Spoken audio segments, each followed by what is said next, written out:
Hi,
chat. Hello. Hello. Hello. Hope you all are doing well.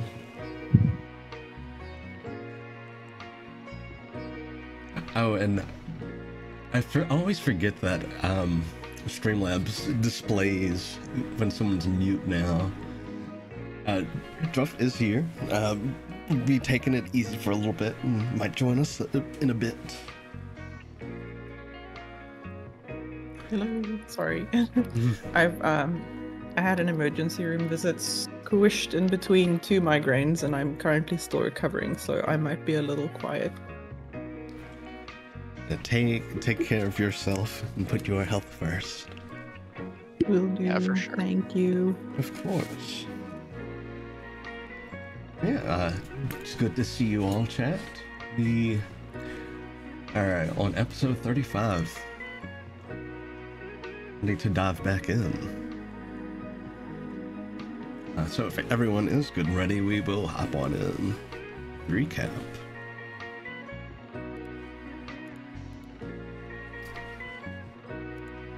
Yeah. Yeah, I'm ready for it. Alright, let me find Winston's art.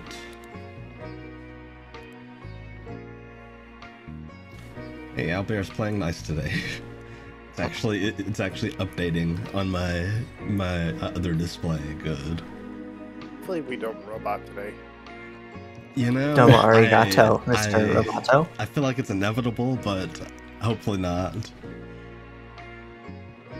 It would be nice if it didn't. Every time we stream, when I open Streamlabs, it's like, update. It's like, oh cool, another one. Hope it fixes our issue. And it never does. Yeah, let's hop on in with the recap. As you all see, by the fire is Winston Oaklaw with his tome in hand. Welcome back.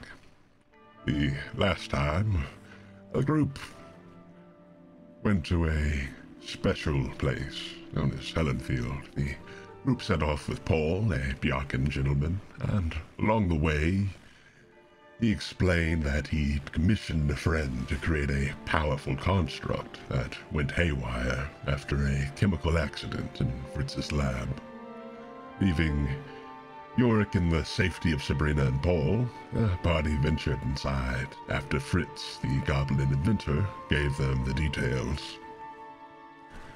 After a trek through the ramshackle laboratory, the group found the specimen and used the device that Sabrina gave them. The party pulled themselves and the specimen into a cyber arena, and they fought there as they did before. The party managed to fell the specimen and return safely, being rewarded afterwards for their efforts with credits, pizza from Mamma Mia's Pizzeria, and a potent enhancement drug. The party was also given their own house that they could make use of should they return to the city. The party added Sabrina to the many contacts of their orb, and she hoped to hear from and see the group again in the future. The party left from Palm's painting, returning to the material plane and readying themselves for sleep, and the journey to Varaxes on the rise of dawn. And that's where we pick up. Can't wait to see what they get up to this time.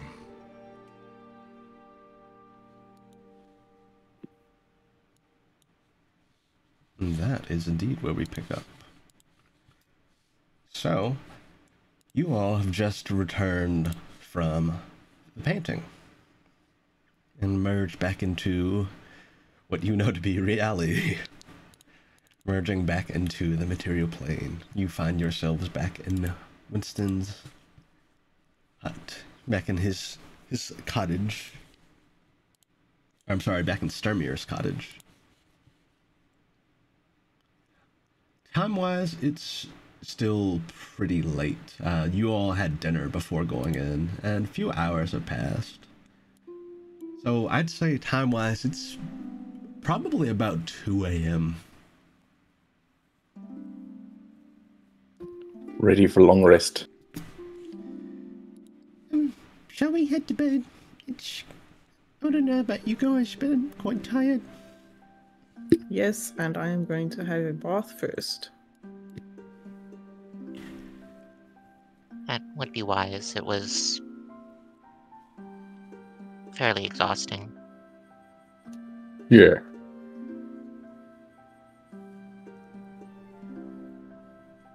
Yeah, easily enough, you all are able to, those who wish to, are able to take a bath and freshen up a bit before you settle down for bed. Anyone doing anything else in particular, or just heading on to sleep?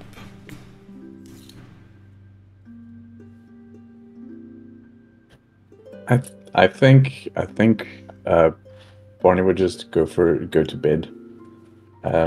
Also, I think we all got like one ability score improvement thing from the thing with that, like, I guess drug we got. Drugs. Yeah. Wait, what about the drug? I was distracted. We got like one skill point to upgrade, right? Yes, you did. Okay. Yeah, for those of you who didn't, that drug increases your one of your ability scores by 1. I'm just holding on to that so I don't forget about it when we do the ASIs, because I'm guessing it can push us over 20. Yes, that can push you over 20.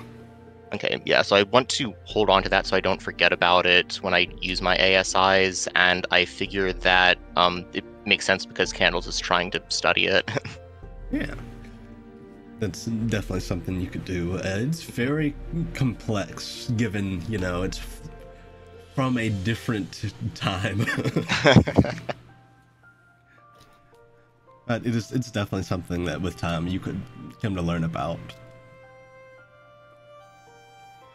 Yeah, as you all settle down for bed, you all receive the benefits of a long rest. Nice. EP time. And rising a bit later than usual, given, how late you all went to bed, you do get on up, and in the morning you are met with the scent of breakfast. Very sweet smell wafting about. You all meet up in the kitchen. I definitely think so, yeah. Yeah. There's like free breakfast. Like, almost imagine like Talos floating in the air with like the smell luring him in like a cartoon. Yeah. So you all meet up in the kitchen, and sure enough, Sturmir is already up and has made a bit of breakfast.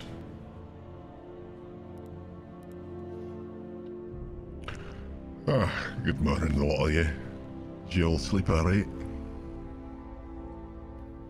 Could say that. Yes. That's good to hear. Noticed you were gone for a bit there. Anything interesting? We went to a whole different plane of reality. Yeah, I think interesting is a bit of an understatement. It was far more than interesting, I think. It was kind of overwhelming, actually. Well, sounds like you had a good time. At least, you're all back in one piece. Yeah. Gunther looks at Ponto. I'm assuming Ponto's at least, like, stable now. Oh, Or yes. stable is back to Ponto his baseline. has already went to grab food. He's good. He's very good. Yeah, I think we're good. Right, well, made a bit of breakfast. It's not much, but it's a little something. He has sitting out are some very sweet cinnamon rolls that he's made for breakfast. Truffle, Thank you. you're killing me. Give into your Cinnamon. temptation. No. No. Thank you. That's very kind.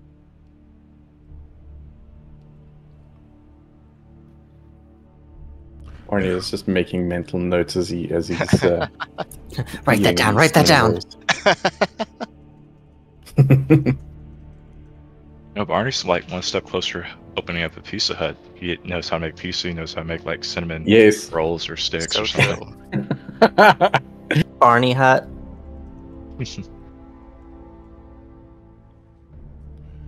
Yeah, It's a Knoll. feel free to take your fill. We're going to be traveling for quite a bit.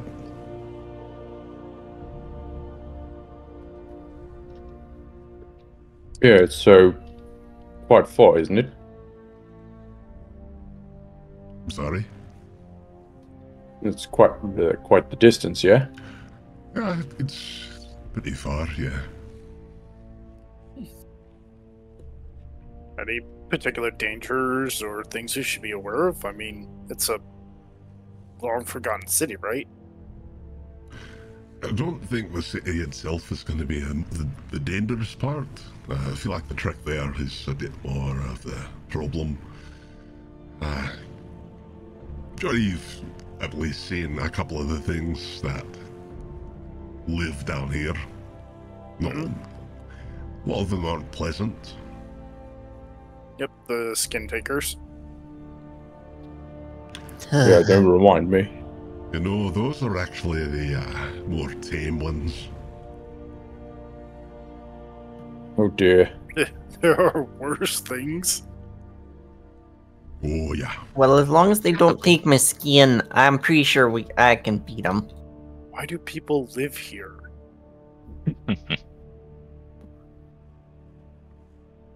Well, Yeah, it has. Well, that's not true. I was going to say it has its advantages, but it really doesn't. Yeah. I guess you don't like the sun. That's the main one.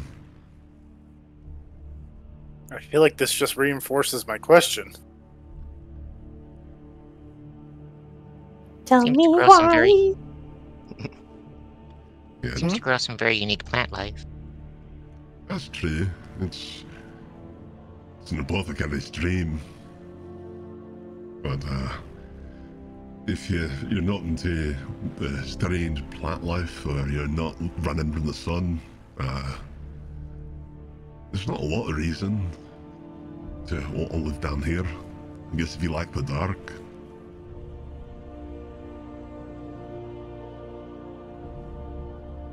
I suppose. Gives a sidelong glance at Candles and then looks away before she gets seen. Don't look at me. Foul creature. It's just, I know what it's like when something that is your thing with capital Y, capital T comes up and the whole room is like, Turns and looks. yeah. No, I will say, while it's not the best place to live, a lot of people have gotten used to it. I mean, it doesn't really help it much. Be fair, maybe it's just some people like how it strengthens each other. There's definitely a market for that, for people to challenge themselves.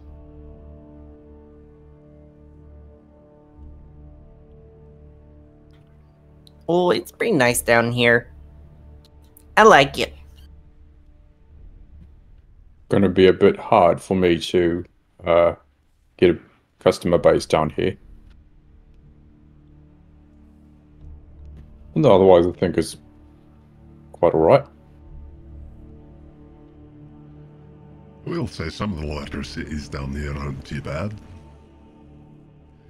But it's the wilderness that's the problem.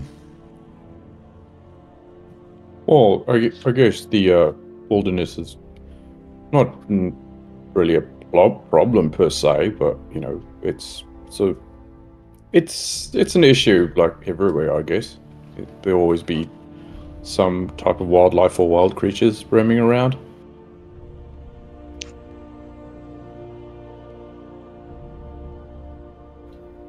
And some of them are probably extra delicious.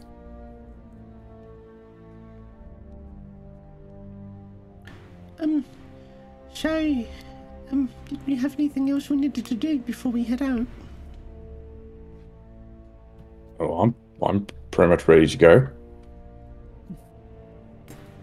No time good. better now than I later. think so.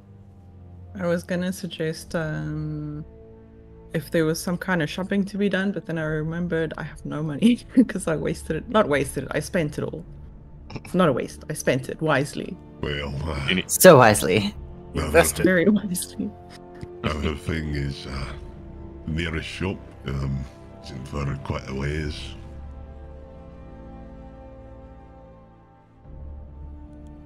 Right.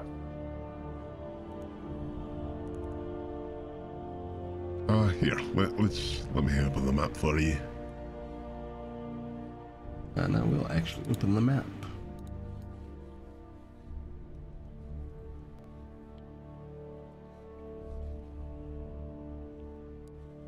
So yes, you all are here in... Well, no, you're a bit further. You're a bit closer to Morshad.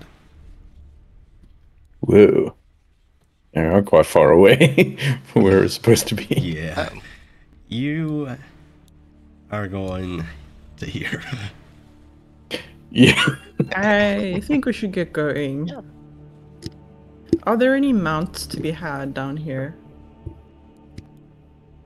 Like anything to ride? Giant worms. Ooh, giant worms.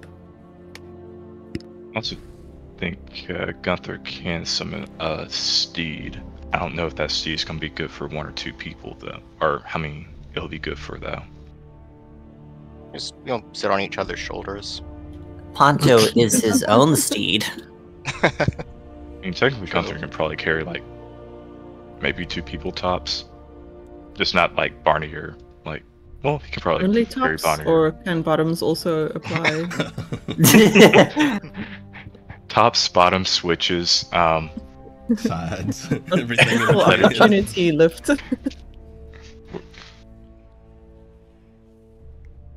Well, it's gonna be a long trek. Again, I'll bring the worms with us, but given the priests that they dealt with, I don't want to put them in any more danger. Right, that makes sense. Which, speaking of which, the priests are from, the east down here, so it's likely we'll run into them again as well. So be on your watch. Yeah. We'll be ready to take them when need be. Definitely a lot stronger than last time.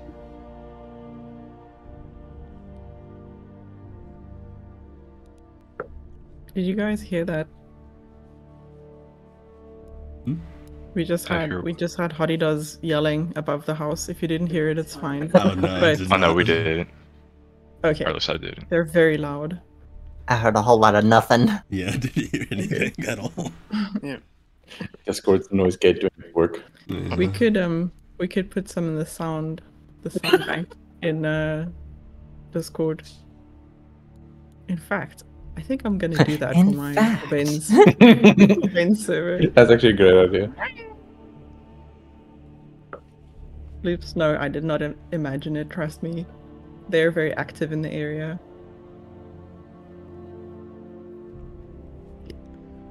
They Well, getting active. if everyone's in their field, suppose we'll head out.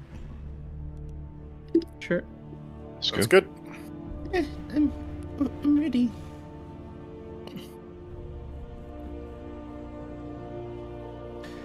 And yeah, sure enough, you all are able to finish up your preparations and head on out. Any leftover cinnamon buns you're welcome to take with you on the road. Ponto's That's- stuffing them in his pockets. I was about to say that seems like a Ponto thing. Yeah. Palm Break- will also purloin a few for her, not her pockets. Maybe she'll wrap them in waxed paper or something, not directly into the pocket like some heathen. What? Some heathen. We Some don't, heathen, not all heathens. yeah, we don't know Okay. which heathen we're talking about here. Exactly. No specific heathen in mind, Ponto. How many? It's between you How and many- your fake god. Wait, are heathens or like anyone who doesn't believe in the same god? Or are they like completely godless people? I Or forgot. like uncivilized, or considered uncivilized. I mean more like the religious version of the word. I left that all behind me. Now I can't remember. It's fine. think It it doesn't should matter. not tell you.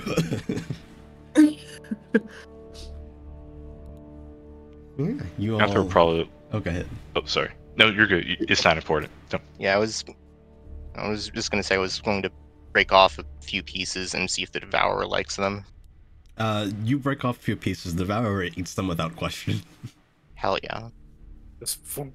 Yeah. It is quite literally like a little vacuum. Like, whatever you give to it and allow it to eat, it'll eat. As the name implies. Yeah. I feel like our group has an increasing number of those because I think Ponto's maybe a little bit like that, and maybe also a crow. No. Yeah, he definitely is. But it's actually good because it's an easy group to feed. Ponto's little hand vacuum cleaner. Yeah. With his tiny hands. Good thing their name isn't Picky Eater. Ponto just goes to different sizes to depend on which parts of the house you need to vacuum. He even has understairs and under Yeah. floorboards. I mean, Really nice. we need to get rid of the evidence. This man.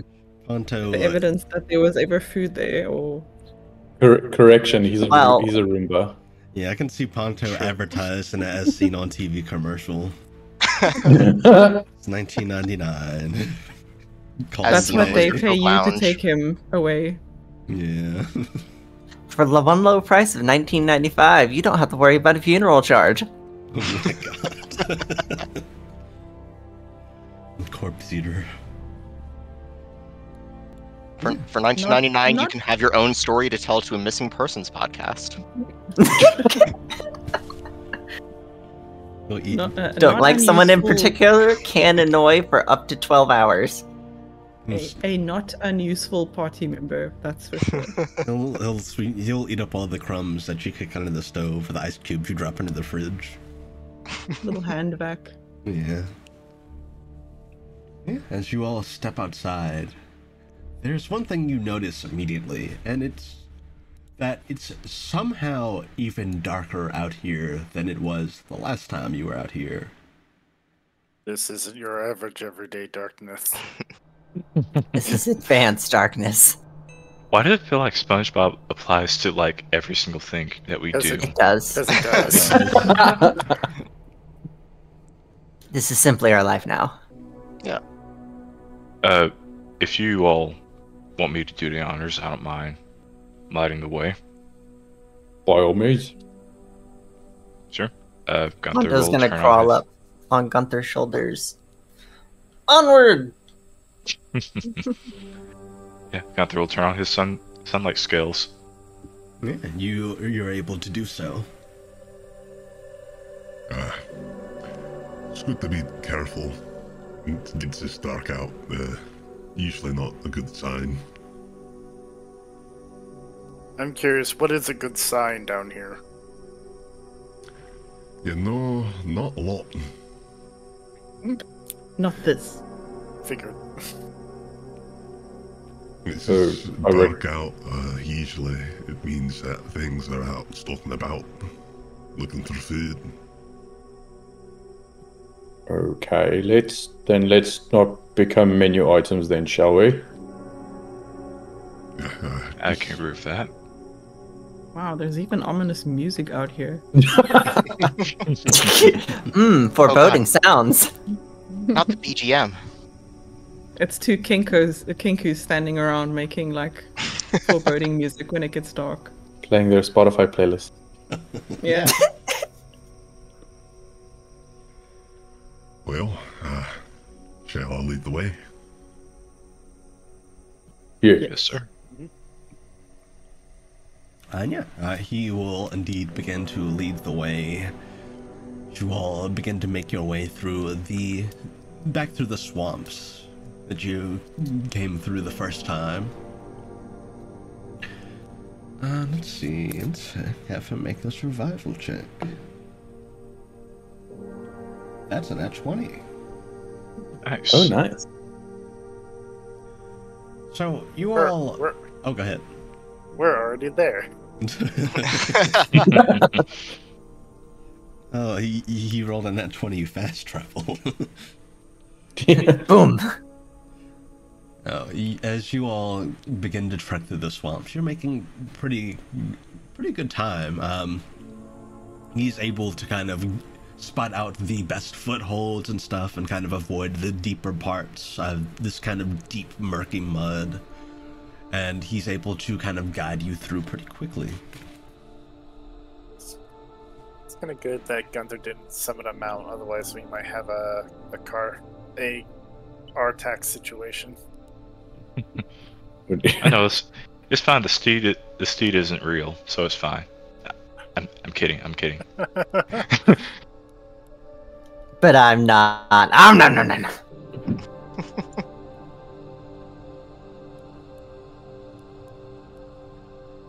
Yeah, you all make quite a bit of distance pretty quickly. And as the kind of swamplands around you start to open up into a more vast expanse, why don't you make me a d20 roll? Yeah, Anyone? Yeah, anyone. 15. Gasp. 15. Let's go with that. I should put this one in a moonbeam as well, I think, because it rolled me 4 nat 1s on Thursday. Oh yeah, man. Thursday was rough. I just been in the single digits with this dice, man. It's been. I thought we were friends. God, that reminds me, a player in my other session realized that she'd been rolling a d12 instead of a d20 for like an hour. Oh, Imagine. Oh. that's sad. So, as you guys are walking about, I would say, Talos, it probably hits you. Ow. You realize something very vital, something very alarming. Left the stove on. Oh no, I knew it. Yorick isn't with you.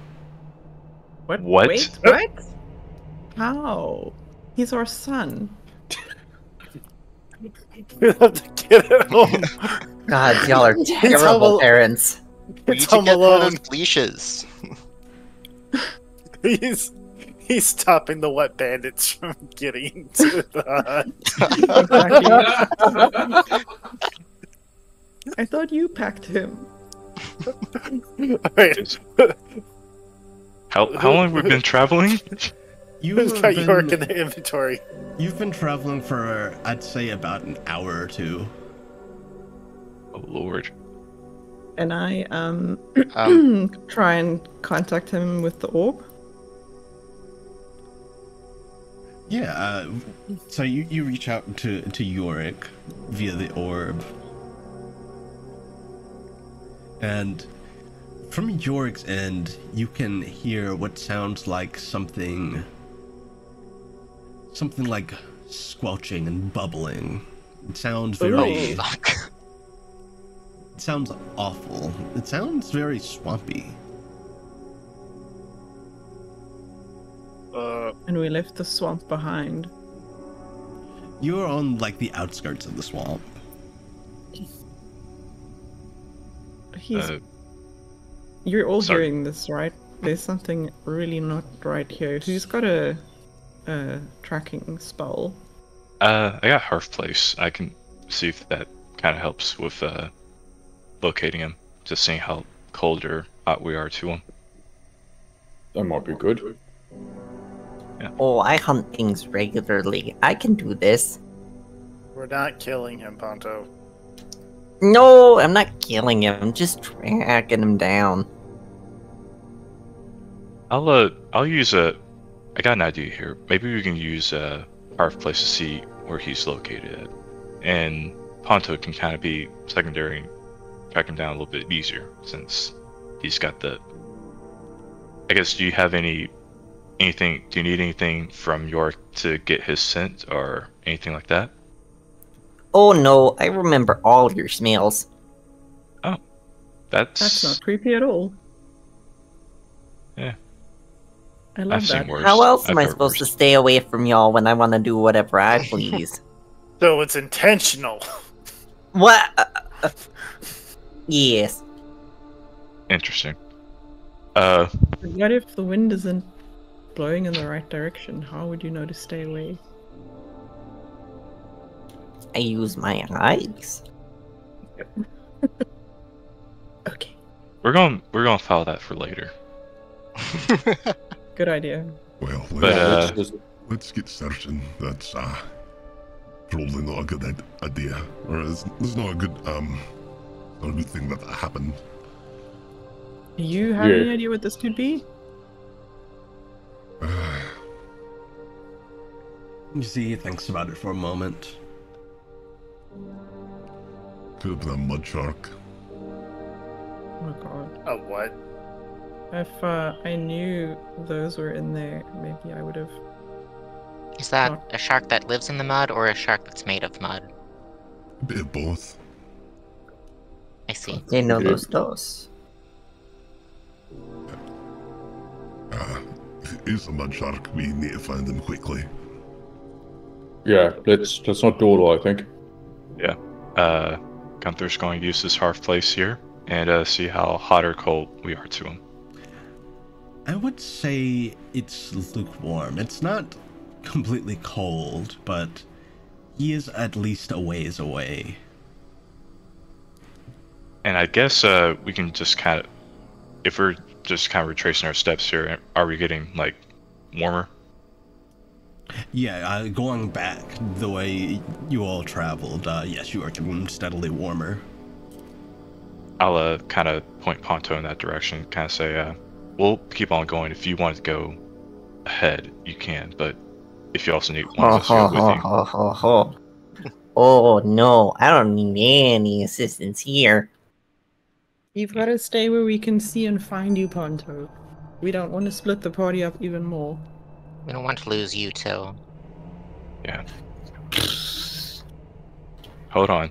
Well, actually, no. You already landed on my shoulder. I can find you if I need to. Just be careful. I'm always careful. Is Ponto leaving? Oh yeah, Ponto immediately turns invisible and dips.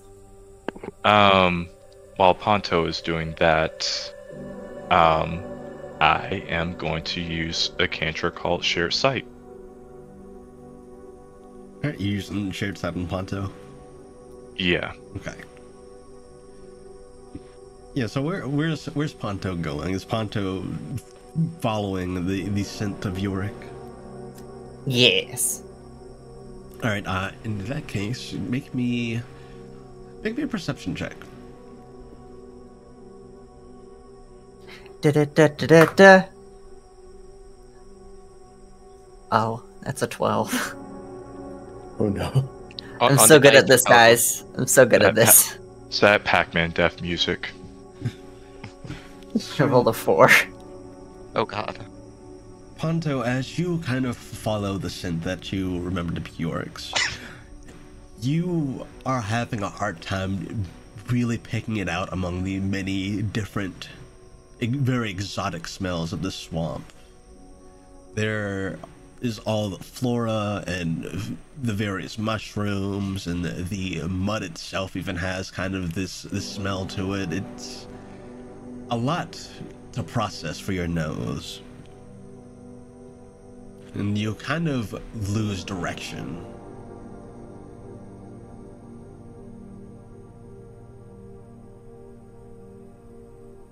And Gunther, you're able to see that as Ponto is walking about.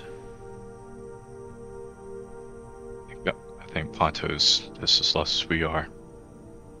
Oh dear. Maybe I could try. Maybe I could try tracking him down as well. That could be a good idea. Do you think you and North could possibly do it together? Ooh, Crow could also help. Yeah, I think between the three of us, like, we might try to, suss it out a bit, help each other out. Makes sense. And Barney has advantage on smell-based perception checks, so I think he'll do that.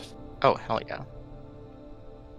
Oh, All right. Yeah, go ahead and make that perception check with advantage. Cool. Ooh, 17 plus 4. That's a 21. Nice. Nice. So, similar to Ponto, you try and latch onto the scent of Yorick. And though it's hard to distinguish at first through the various smells about, you do pick up on that similar, a very familiar scent that you recognize as Yorick's. Kind of smells faintly of cinnamon. Nice. Aw. Our little cinnamon roll. And following that scent, it is pointing you towards the north. Right. Could head north. This way, Ponto. Ponto, here. Ponto's like stuck his arm into the mud and grabbed like a little fish hiding in there. Oh, who did we lose? It's Robin. And he's gonna Switching pick to up the their little phone. fish and he's gonna shove it in his mouth real quick and he's gonna turn and look, remembering what he was supposed to be doing. Well, What's in your Right. mouth? It's our fault. We left him alone. It's fine. It's just a fish. Hopefully. it starts screaming.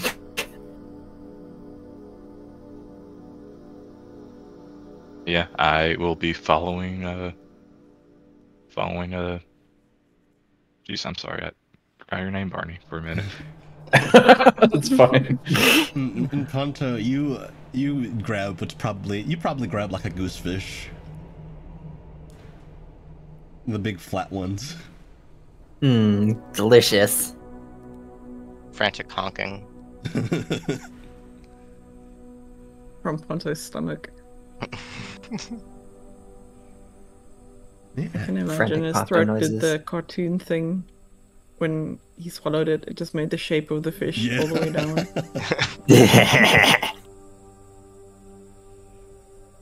Yeah, you all begin to head north, following the scent.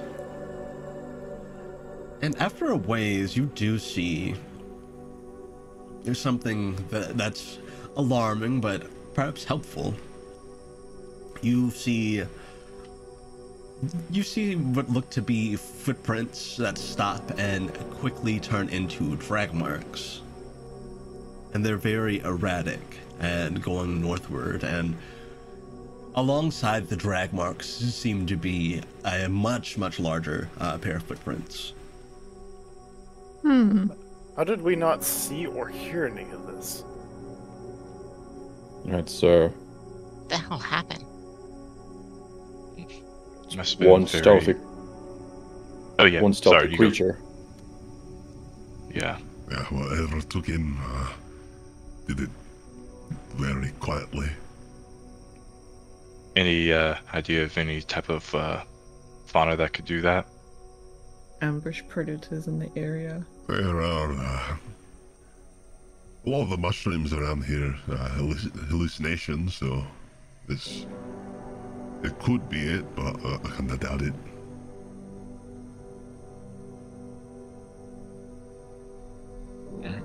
I guess the search keeps going. Yeah, let's follow these tracks. Does it feel like we're getting warmer to them? Yes. Oh, go ahead. As we're walking towards them, Ponto's gonna climb back up onto Gunther and is going to, while he's sitting on his shoulders, start ritual casting Ghost Sight.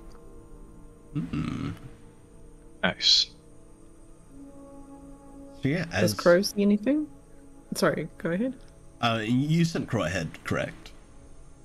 I think so. Yeah, that would make the most sense. So Crow comes back to you after a little bit and perches on your shoulder. Campfire.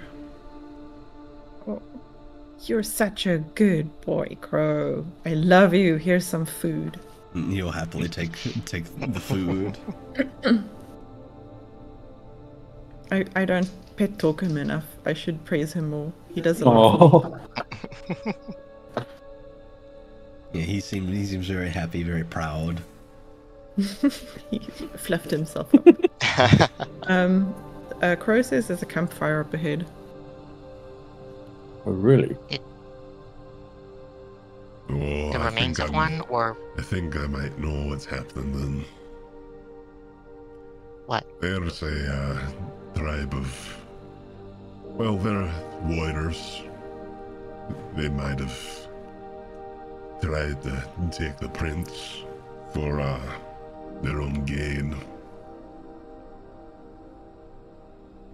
What type of game? I don't quite know, but if I were to guess, they wanted something to do with, well, the city that we're heading to.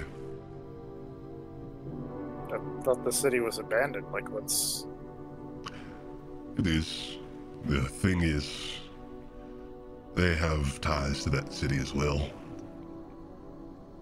So they might be trying to get back in after all this time. A bribery? Oops, sorry. You go first, Hal. Sorry about that. Were they kicked out?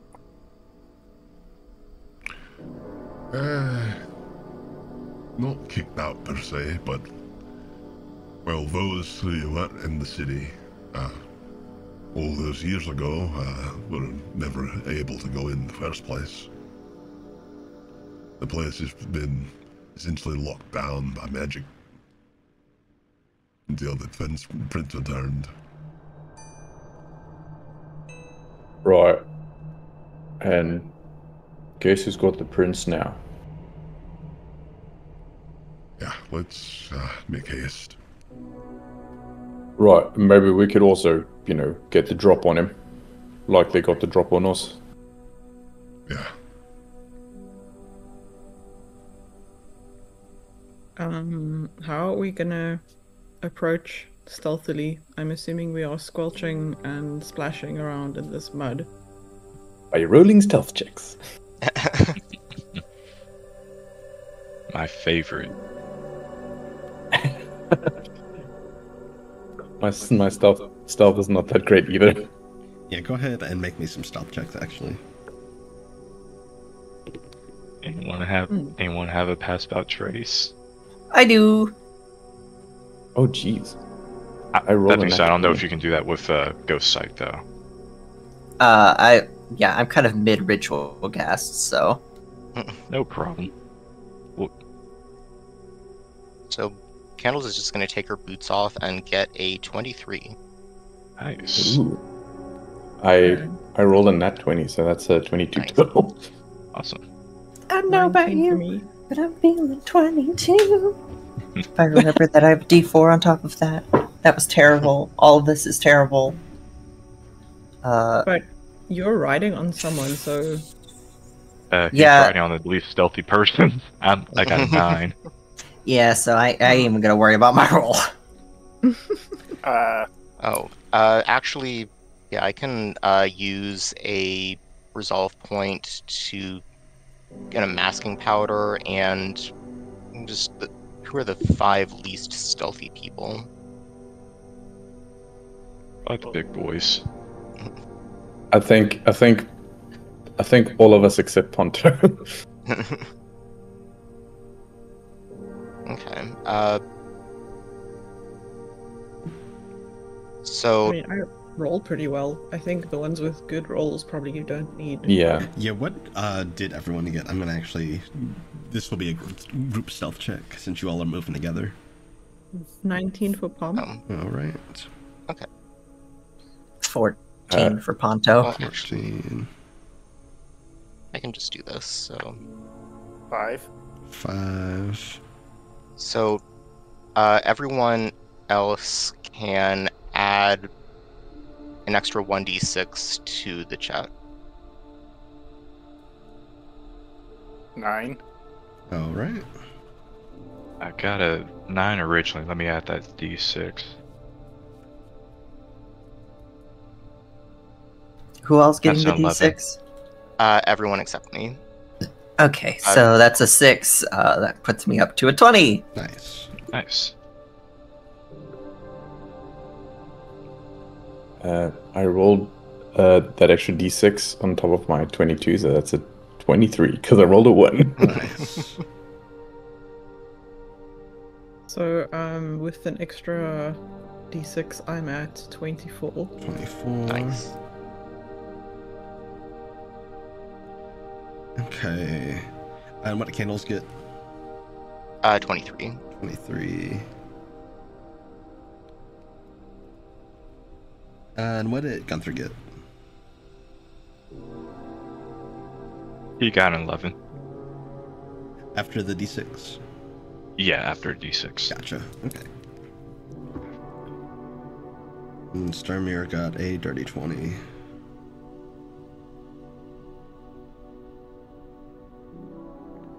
Let's see. Divided by 7. That's a pretty good average. Average of 18. Nice. Nice. Thank you guys for doing the heavy lifting here. Yeah, as to how you all are moving stealthily through the mud, Starmere kind of instructs you that while it might be gross to not lift your feet as much as you can bear to, just kind of slide it through. Because with each footstep, it's more likely to make more sound and draw more attention.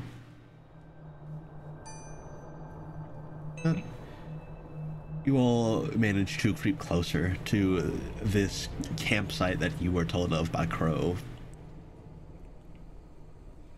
And after a bit, you come over a hillside where you can see down below are several tents, a very, very large central fire, and sitting around it are several folks. Some of them seem to be lizard folk, some of them seem to be minotaur. All of them seem to be glowing in some way or another. And you also see I'd say probably about 3 of them.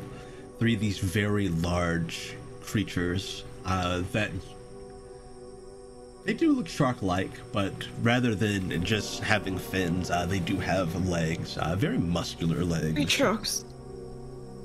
Did you My say God, that? these street sharks. Did you say used the to lizard love folk that and show. Minotaur were glowing? Yes, so the lizard folk seems to be parts of their scales are glowing, and they have kind of these patternings on their scales that glow kind of bioluminescent wise, and the minotaurs have light coming from their horns that's glowing faintly. That is interesting. In fact, if anyone would like to, you can make me, I would say probably nature check. I'll take nature or history. That is going to be another 23 for nature. You recognize that these lizard folks are Tasmaphasian lizard folk. They're native to the Griddian Fold. Their glowing is kind of an adaptation. They're meant to be able to see down here very well and illuminate the space around them. The Minotaur appear to be Ivory Minotaur. They're able to glow via their horns.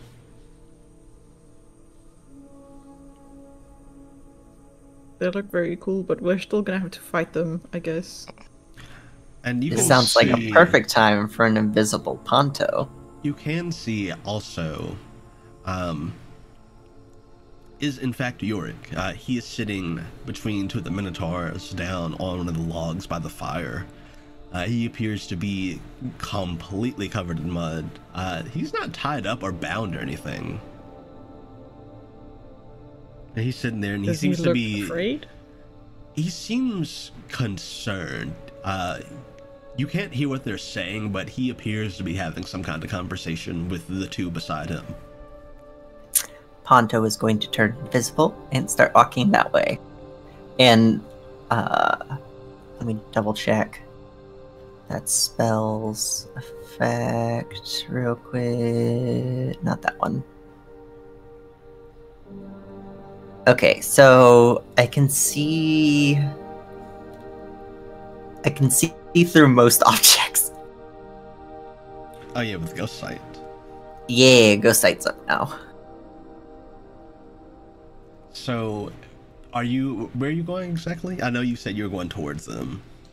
Yeah, Ponto's gonna, like, kind of do a wide berth and go up behind Yorick. Okay. So, you sneak up behind where Yorick is. Now you can kind of hear the conversation a lot better, given that, you're right by them. So, you all were kicked out of the city then?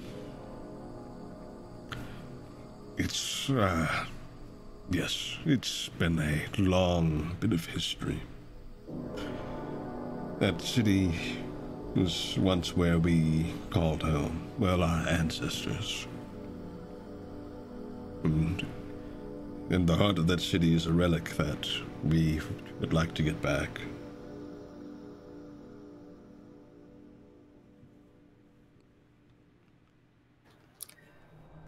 Ponto is going to reach out telepathically to Yorick.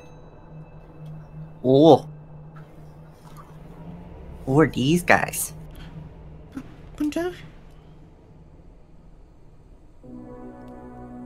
Yeah, I'm invisible. They found me while we were walking, and... Well, not quite found me. I may have tripped a little. And instead of hitting the ground, something swallowed me. In there.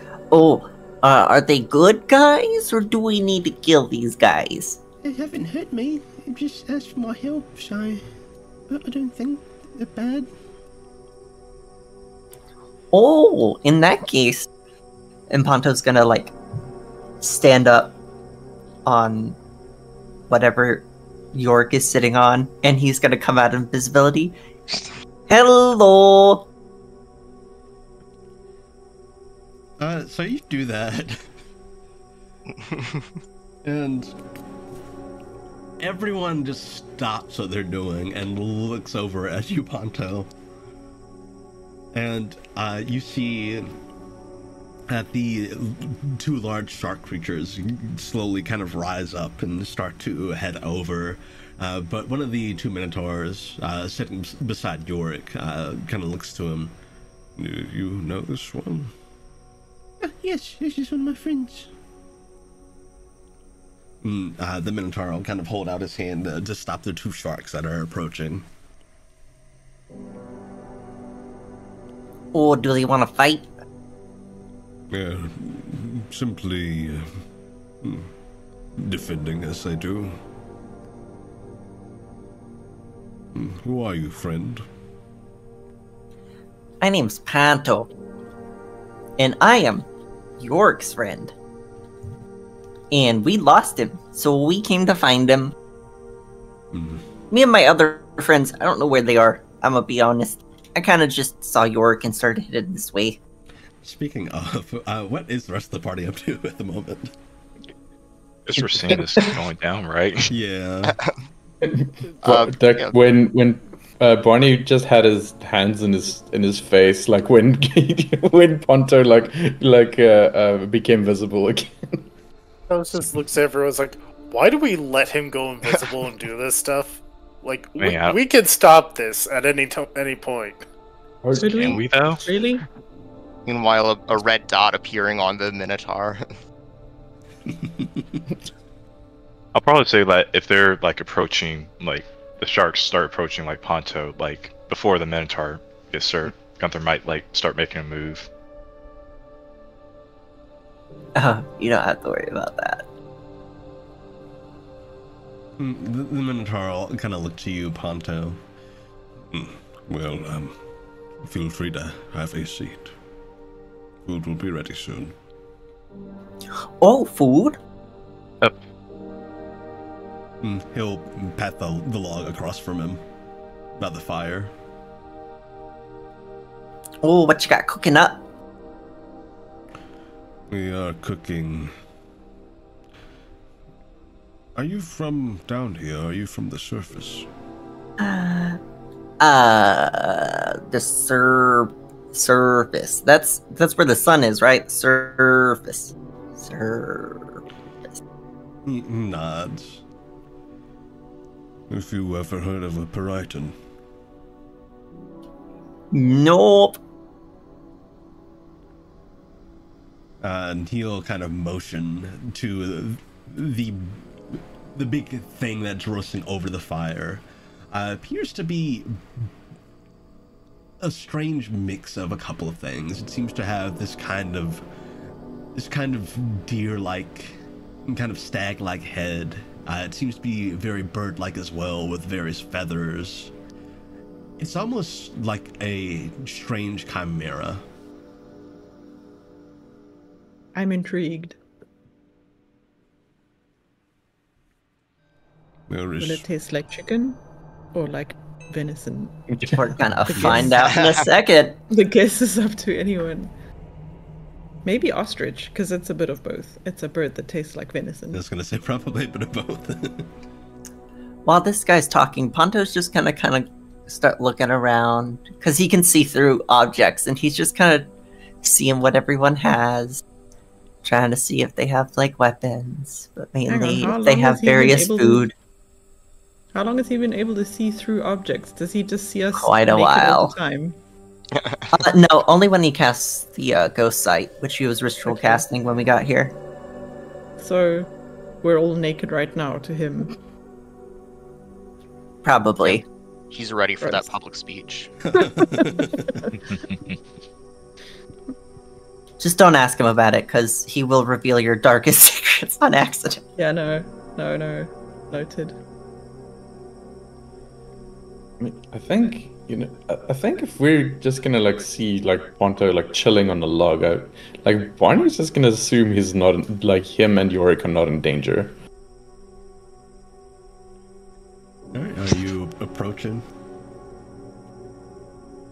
He's gonna turn to the rest like, well, they don't seem to be in any danger, so perhaps we could, head over there, see what the situation is.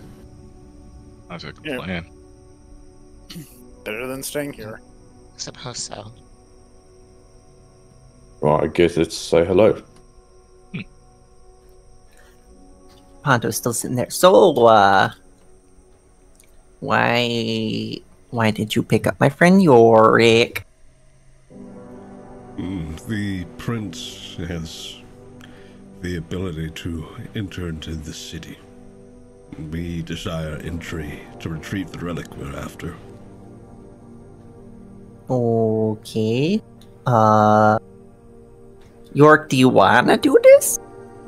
Well, I think it sounds pretty exciting. yeah, I don't think if it belongs to them, I don't see why not.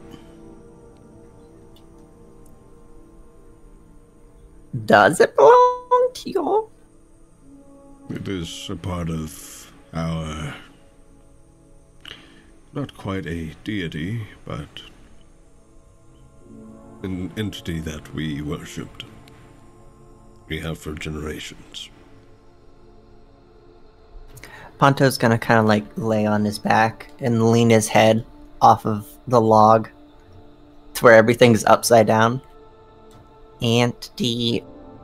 What kind of entity? It's a great stag. Oh, dear. And you see he takes his fingertip and kind of traces in the air in front of him. And as he does so, there dotted in the air are what look like little stars connecting to make a constellation. And you can see it illuminate into the shape of a stag.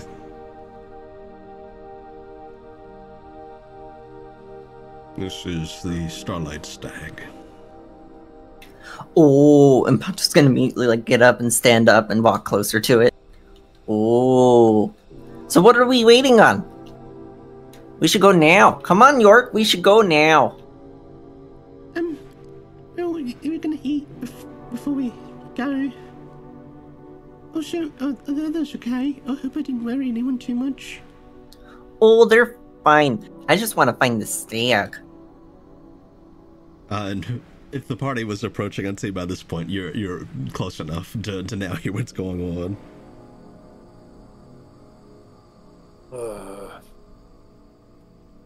You're right. You're right there, Yorick. Yeah, I'm glad to see you guys. I kinda got taken away. We're so sorry we didn't notice immediately. It was very quiet. I kinda didn't know it was happening until I was halfway here. We're very glad you're okay. These folks took you away? Yes, one of our mud sharks were sent to locate the prince, but I wasn't expecting them to simply abduct the prince, just to report on where the prince was.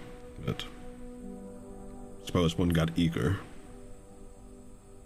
So you knew they were here beforehand? That the prince was here? Yes. How?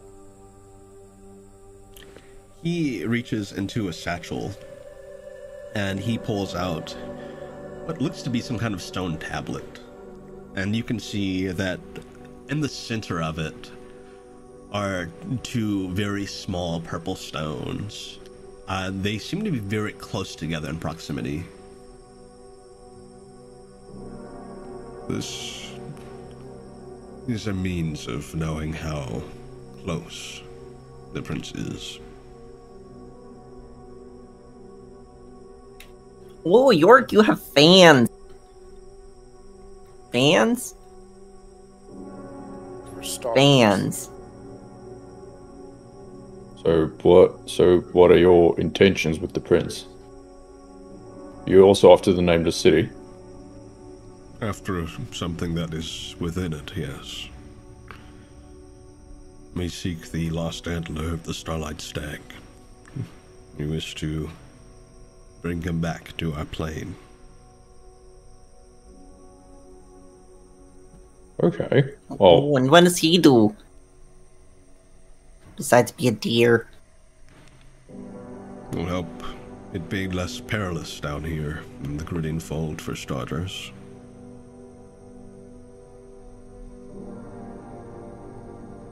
Oh, a dirt deer. Huh? He'll kind of motion upwards, and you see he casts a spell of some kind, and you can see that above you seem to be stars.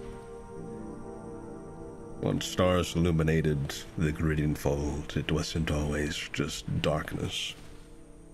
It wasn't so perilous years ago.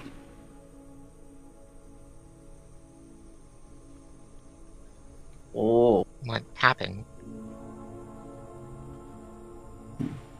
There was a conflict between the Starlight Stag and some entity that wanted... Oh, someone's getting a phone call. Oh my god. Orb. Sorry, folks. Hold on, let me pick up my orb. Yeah, who is it? God, Palm, why didn't you put it on mute? Sorry, okay? There was Set it to vibrate. There was an attack. We said it too. And there... Sorry. Go ahead.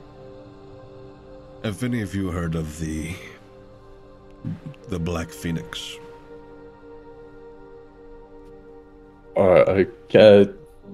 Would we be able to know like anything from it? Like with a history check or something? Immediately, you would know. Yes, that is okay. It is such a widely told story. The Black Phoenix is why Verosa originally was known as a shipwreck island before it was merged with the other continents. The Black Phoenix was an entity that essentially was the result of the colorless flame corrupting. Right, didn't the colorless flame turn into a bird form when Talos was having his vision of it? Mm-hmm.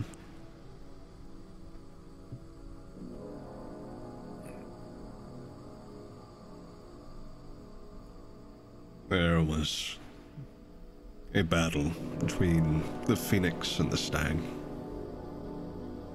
And the Stag suffered and plunged much of the Griddian Fold into a more perilous dark.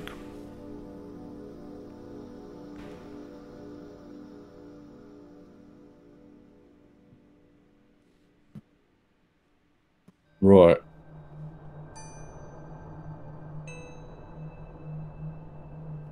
And you think getting that relic back from the Nameless City would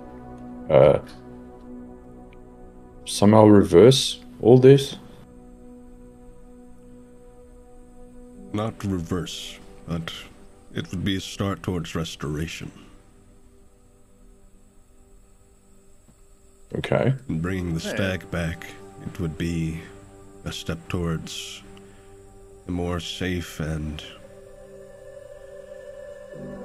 well, a more familiar Griddian fold. The fold that our ancestors knew.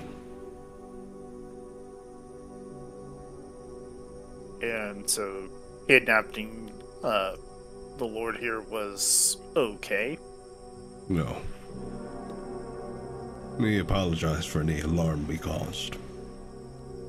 Again, I didn't intend for one of the mud sharks to bring the prince back. We simply wanted to know where he was approximately, so we could perhaps meet up and work something out. And I promise we've not harmed the prince or done anything otherwise. The prince can attest to that. Can I insight this guy? Go for it. While they're having this chat, can I roll stealth? Sure. I wanna keep an eye on Ponto. So I'm gonna contest that with perception. Alright, go for it.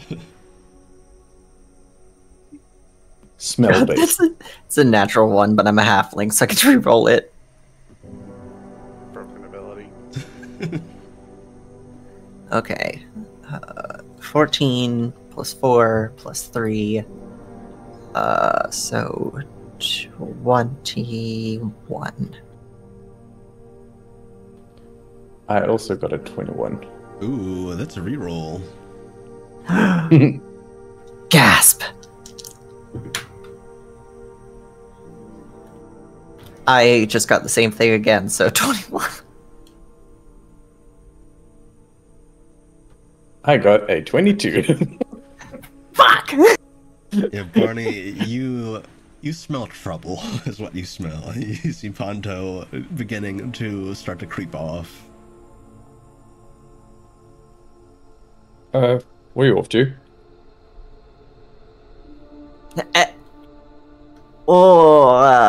Just looking around. Are you sure you were gonna do that?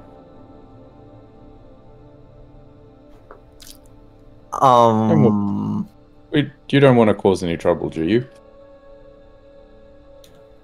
No. Well, we learned earlier that causing trouble was intentional. Let me go to the bathroom. Real quick. Are you really going to the bathroom, Ponto? Of course! I haven't went to the bathroom the whole time. Can't you just use this bathroom? Pom erects her portal putty and gestures to the door. See? Can I roll deception? I'm gonna roll insight. Yeah. You know, now that Barney's got like brought this attention. I'm gonna roll insight too, if you don't mind. Yeah, okay, so Ponto, you were rolling deception against anyone else who was rolling insight, so go for it. Come on, dice. Come on. Chaos. It's another one. Let me reroll. And that's a 20, baby. That's a 26 in total. Yeah, that's gonna beat an 8. Yeah, that's probably gonna beat a 16 First as of well. the servant, baby. Woo! Well, sure. So, okay, you can go into Bomb's portal thing. Portal potty. Here, that.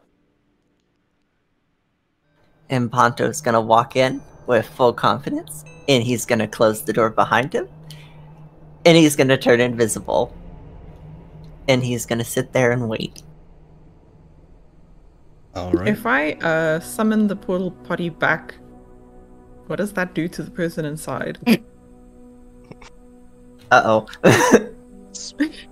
Wait, Like, so what happens when you dismiss a familiar? Yeah. you mean like, so if someone was incited and then you resummoned it?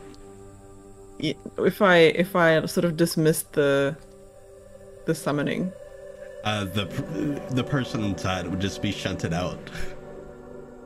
Okay. Well, the door is closed. I think we'll notice it opening, I guess. Is someone watching the door? I mean, It's a big door in the middle of nowhere. Yeah, I mean, it's hard to miss. No. Continue the discussion. Keep talking. Oh, yes, Talos, you rolled an insight check on the Minotaur gentleman. What'd you get? Yeah, I was just waiting. I got a 20. From what you can tell, he seems very sincere about this and seems to be very, very devoted to this goal from what you're getting.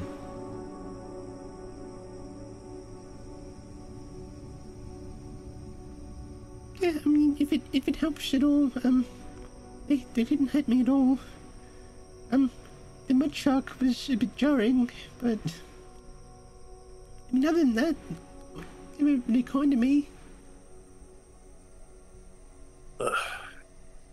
You're a very good person, Prince. But very well. And he will sit next to Yorick and just stare daggers at this man. Just like cattail thumping.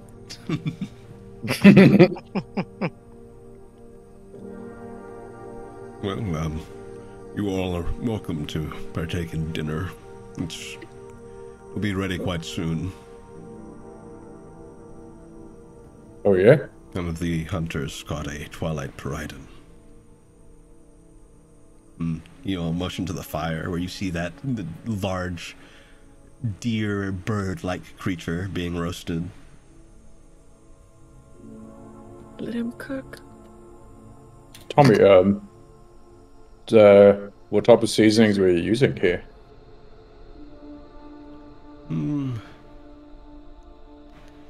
Use a bit of a mix of various mushrooms. And a few salts and spices. What would Barney need to roll to sort of suss out if like if there would be like any way to if the meat like busy cooking, would it need anything to be more like enhanced or whatever? Like, is there any way to use my cook feat or my chef background to help with in any way? Yeah, go for it. So I'd say make me an investigation check, and I'll say since this is cooking related, I'll give you advantage on it. Okay, Since cool. Barney's distracted, it's my time to move. Honcho's gonna creak open the door just a little bit. Just enough to where he can squeeze out, but not so the door is all the way open. Is the door within 10 feet of Yeah, can I Talos? make a Can I see if I Tom is detect that? actively watching the door.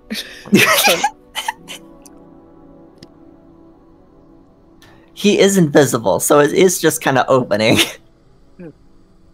Okay, I mean- so Ponto, I'm gonna say make a stealth check. Normally you would have advantage, but given that there's a door opening, I'm gonna say it's just gonna be a flat roll. Okay.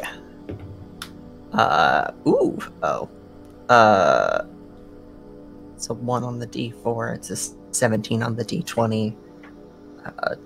Wow, 21 again. Why is it just different flavors of 21? Alright, and I'm gonna have, Palm, since you're watching the door, I'm gonna have you make a contested perception check.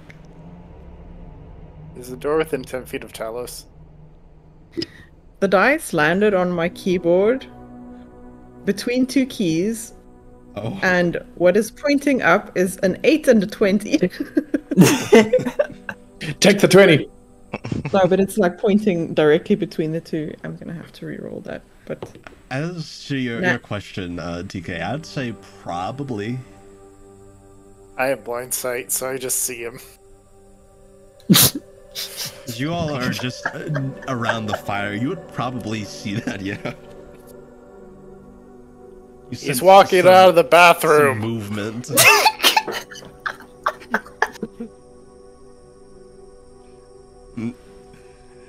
And turning even their attention, the folks that you're here with, turn their attention to the door as well.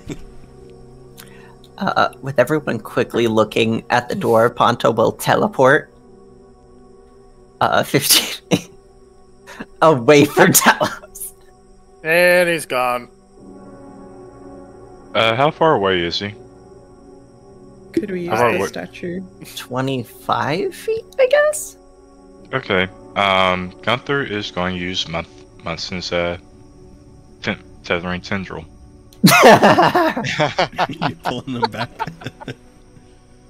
Yeah, so he needs to make a strength saving throw. Correct. Ponto, make me a strength saving throw as this tendril's fired. Such a beautiful thing. Okay, I have a whole 0 to this, so let's... all natural, baby, a 12. That does not pass. So Ponto, you teleport away. You think you've gotten free, and suddenly you are yoinked by this tendril back to Gunther. What? And his speed is Did reduced you wash your hands? by half. What Tom did you say he should wash his hands? I asked him if he washed his hands and flushed like a gentleman. Bold of you to assume he went to the bath. Well, he was in there. But yeah, Gunther's gonna look at him and just say, "You're just gonna stay here." Why do we just rub his temples? Ponto, why you want to run away from the food? Or cause trouble. Period. Oh, I was gonna get some food before I left, but I just really want to go see this lost whatever. In the stag, the deer. Now that seems quite a ways away. We're going to travel together. You know, there's dangerous things out here. We'd also probably be getting Sorry, go ahead. No, I was just gonna say we need your help defending ourselves from it. It's not necessarily that we don't think you can take care of yourself, but we need your help. We're a party for a reason. We gotta stick together. Yeah. Also, we'd probably be like dished up and ready to go if not this trouble. Yeah, point. So for my cooking roll, my investigation check, I rolled a 23. Nice. So one thing you do notice, you've probably never had Paritan meat before. It is very savory, very kind of salty. It's pretty similar to venison. One thing that would help bring out some of its flavors more is a hint of sweetness. Yes. That's something you make note of. Right, so could I make a suggestion, since what you have here is something that's quite gamey?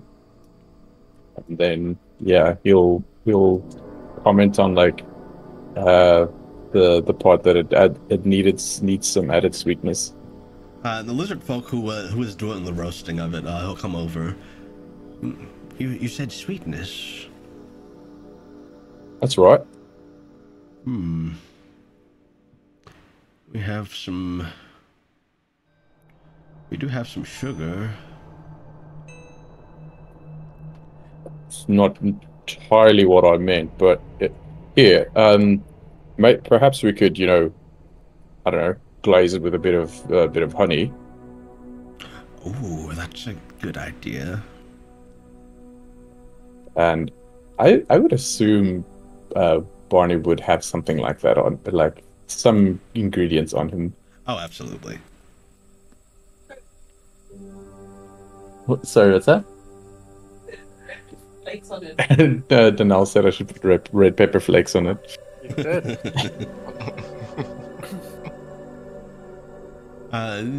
The gentleman who was roasting it will allow you to glaze it. Seems intrigued by the idea. Barney's gonna go full Senshi on this. Yeah, you get it nice and glazed up. It smells even more delicious. Now kind of a sweet and savory. Sweet and savory dungeon meat. Yeah.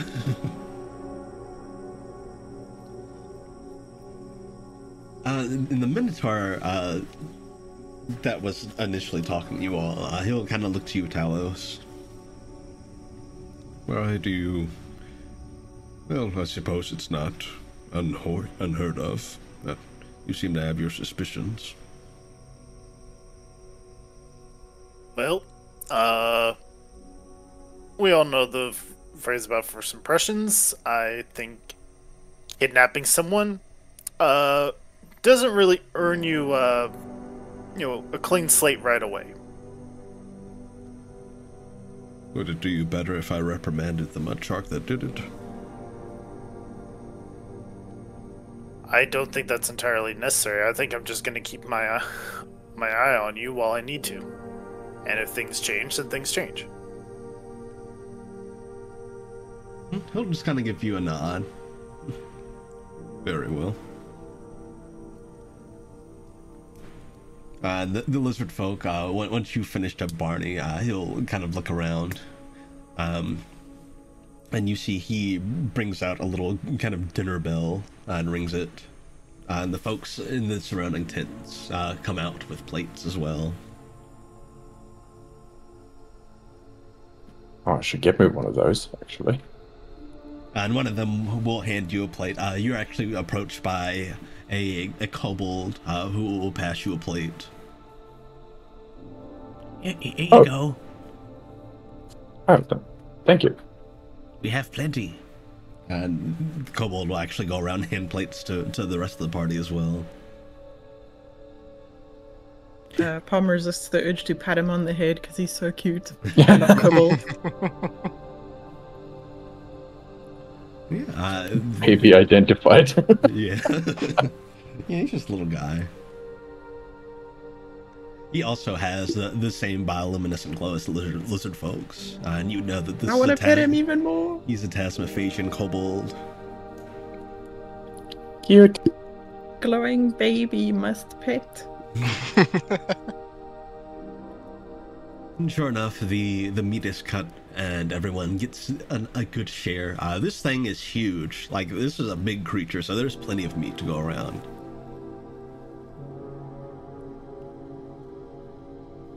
And upon tasting it, it tastes really good. It is some of the best meat you've had in a while, probably, since Barney cooked that bull. Barnacle strikes again. And the lizard folk will come over to you, Barney. That was a great idea, that honey glaze. This is delicious. Thanks. Picked up a thing or two from Mum. Well, it seems your mum is a genius. She is. Both in the kitchen and on the battlefield. Yeah, she's amazing.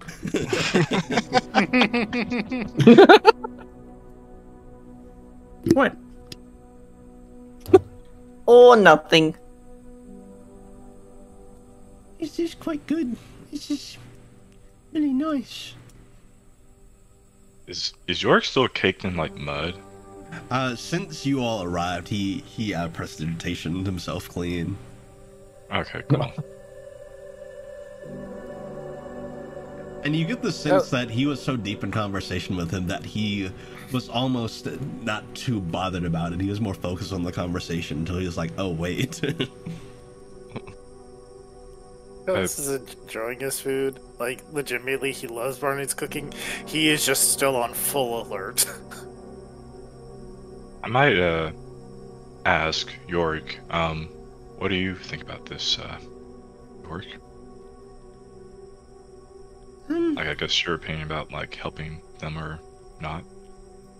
Yeah, I mean, I think you get first say because you are the, dragon, the Dragonair. Well, this antler, if it belongs to the ancestors and it's in the city, I don't see why I wouldn't give it to them. I mean, if it rightfully belongs to them, of course. I'd like to help, and it seems to be for a good cause, so yeah, I'd like to be of assistance. He smiles. So Okay, if it's good with you. Also, I think we could probably come to some sort of arrangement then, and perhaps you know how far of a trek it is to get to the nameless city. We have business of our own to conduct there, so we could probably perhaps travel together. Yeah, keep an eye on each other's backs. That's a great idea, actually. Yes, there's certainly strength in numbers. Many of us are trained hunters, so any threats that come close, we could deal with. As you know, there are several dangers here, and some minor other unsavory folk that we've had run-ins with as well. So, I see how I can see how we can stand to benefit from being a larger group.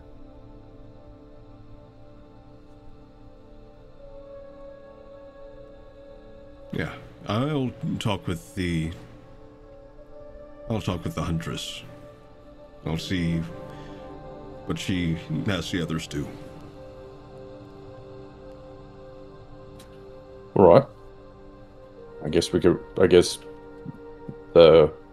rest of us could also like huddle. He'll get up and excuse himself, go into one of the larger tents in the camp.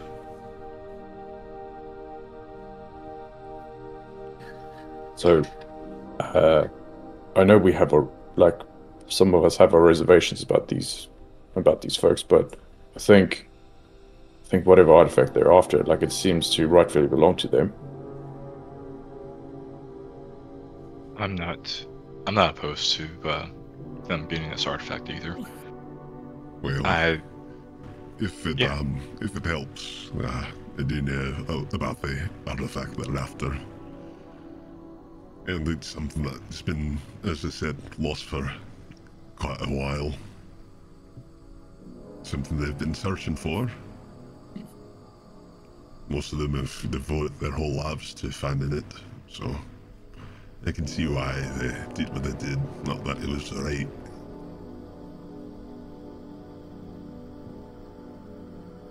Right. definitely think there's I wouldn't judge him fully on it. That being said, I think it is important for us to think of any stipulations that we have. If we are going to be traveling together, we want to make sure that we're of one accord and not having any future disagreements. Right. I have no qualms traveling with them. I'm just going to keep my eye out on them. I think that's a good idea. I think we should probably not dally, because we do have things to get to. Right. Does anyone else need Sorry, go ahead. Oh, you're good. You go first. No, I was just wondering if anyone else needs the loo, or can I dismiss the door? You can dismiss it. She dismisses the door. Does anyone pop out? Did anyone sneak in? No, no one pops out. Oh my god, imagine getting popped out with your pants down. That would be so embarrassing. That'll be It fine. wasn't done! It'd be awful. It builds character. It's like when the catch on a public toilet door doesn't work properly, and you're like, just. I mean, I don't know about you, but foot. Yes, I was gonna say I have a really long leg, so I usually have a toe on the door. Not everyone can reach though. Rip. My anxiety gets too bad, but the door doesn't close properly. It's pretty bad, but sometimes when nature calls, you gotta answer, you know? Nope. I can be very unhealthy and prevent my body from expelling anything until I get home. Not all of us have that luxury. It's not a luxury, let me tell ya. Well, it is and isn't. It's a luxury in its own right. Oh yeah, sorry, I forgot. I'm talking to a bunch of dudes.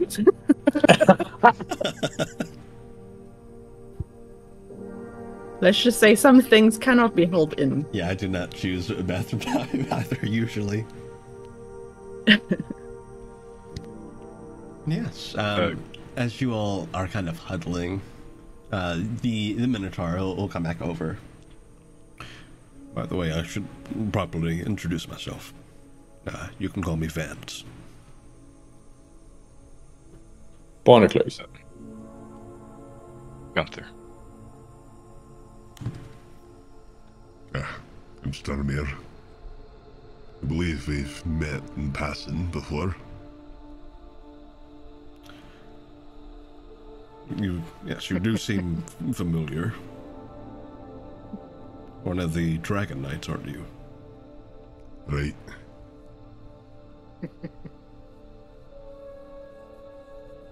We've actually met before.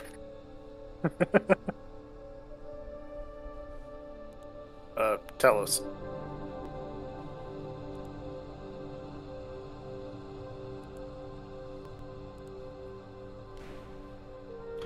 It's a pleasure to meet all of you. Now, I spoke with our huntress, and she's going to have a lot of our hunters kind of take a wide formation around and follow along. It's what she calls her direwolf formation. Should anything happen, we can all converge on the center where you all will be traveling. Alright. It covers the most ground and detects any threats the easiest. Is there a kind of a leader in the sense that kind of communicates, like, that everyone communicates to by any chance from these hunters? Yes, they would be communicating to the huntress. In fact, here she comes now. Yeah, sure enough, walking over, you see a deep dragonborn woman. She is very tall, very, very well built, and carrying a great axe. And like other deep dragonborn, she has 4 eyes. She has 2 eyes on both sides of her head. How tall is she? Probably about 7'5". Oh no. Yeah, she Dang. is She's tall, taller than tall. Gunther.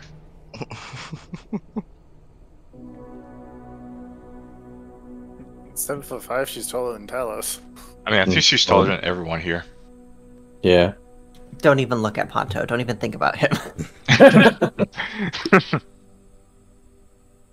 He is the size of her boot.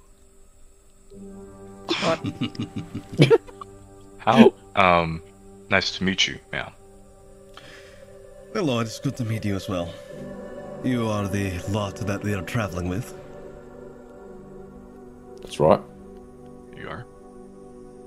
We will keep you safe. We will watch from the horizon. Thank you. Much obliged.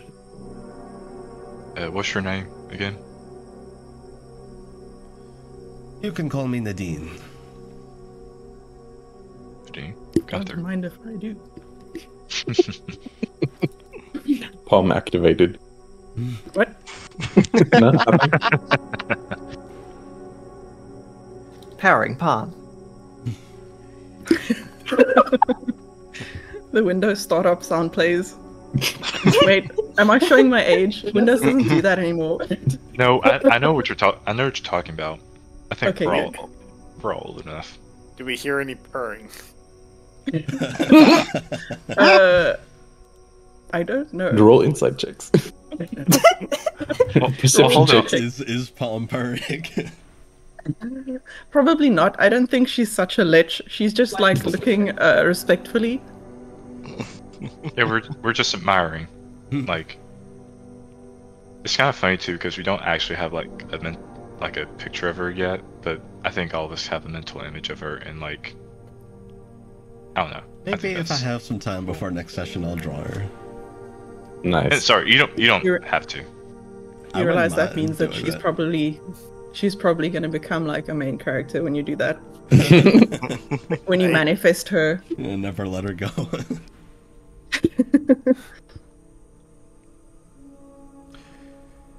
Yes, we'll take our watch from the outskirts. It is best to scout what's ahead and around, rather than grouping up together. It makes threats easier to find everyone at once. There are multiple traveling along the outside, and the threat can be converged on from any direction. Like a plan.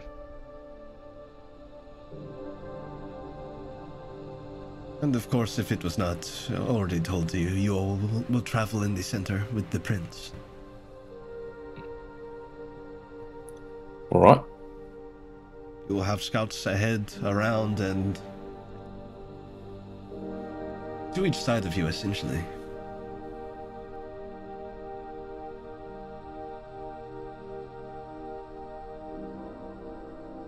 Chat, please. Oh wow. Something I'd like to converge.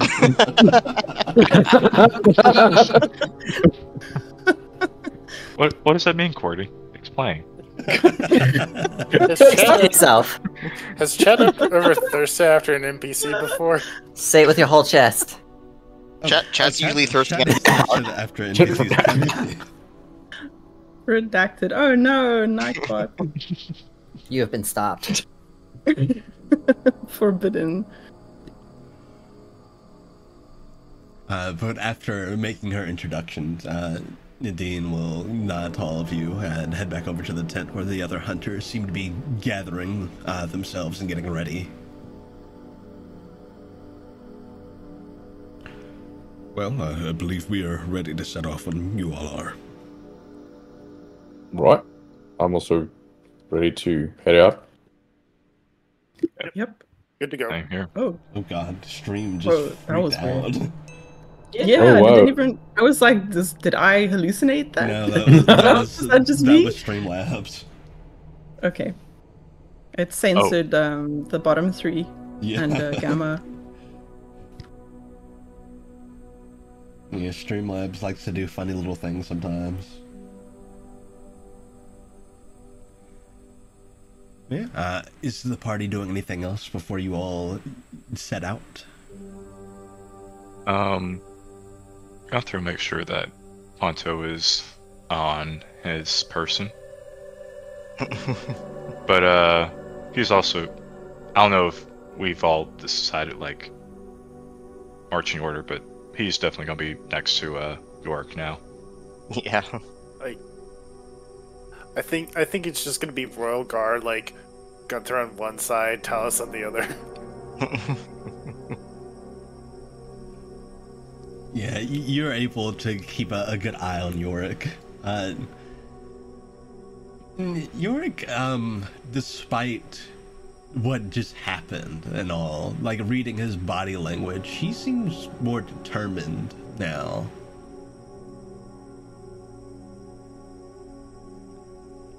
You definitely have you seem very reinvigorated after that mud bath. It was scary, but I don't know, it's something about knowing that there are more people relying on me. It's a good motivator, I guess. As long as it's not stressing you out too much. I think I'm alright. Right. Shall we get going? Let's. Good.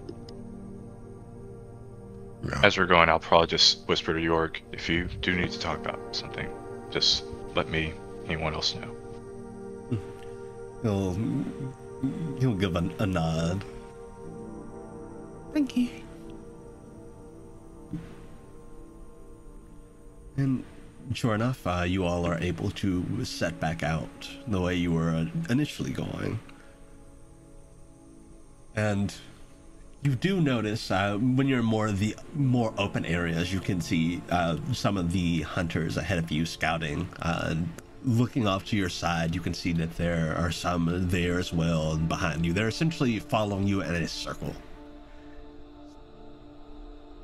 Pretty wide circle, though. They're about, I'd say between you and them, is probably about 60 feet or so. And they're moving at your pace. Can I also send Crow up to help them? Sure. Crow will gladly go help.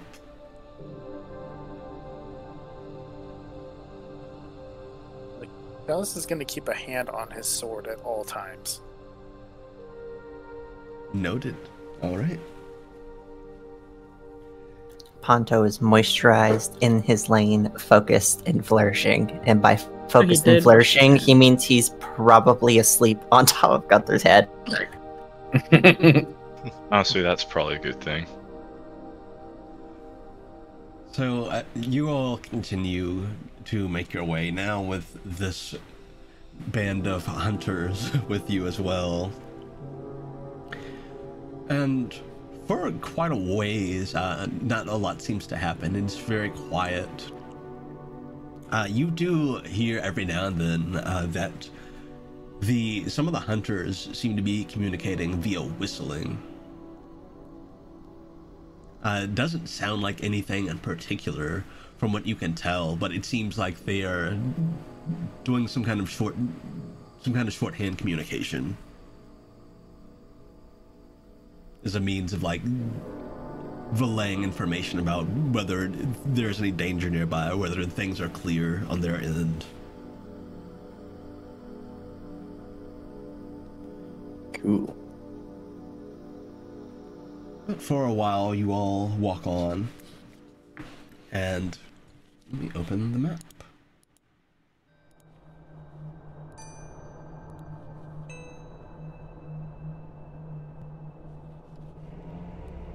So after a quick detour up towards the north, you all start to get back on track. And you start to get closer to where you initially found the worm's nest. You can see that same ruined city of Harthal where you initially faced off against the Eldritch Priests. And begin to make your way past it.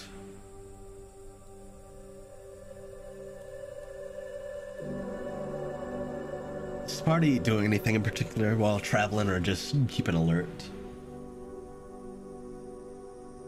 Or lack thereof. Or sleeping in Ponto's case. keeping alert. Yeah, I guess Barney would also be keeping alert, like despite the scouts being around us.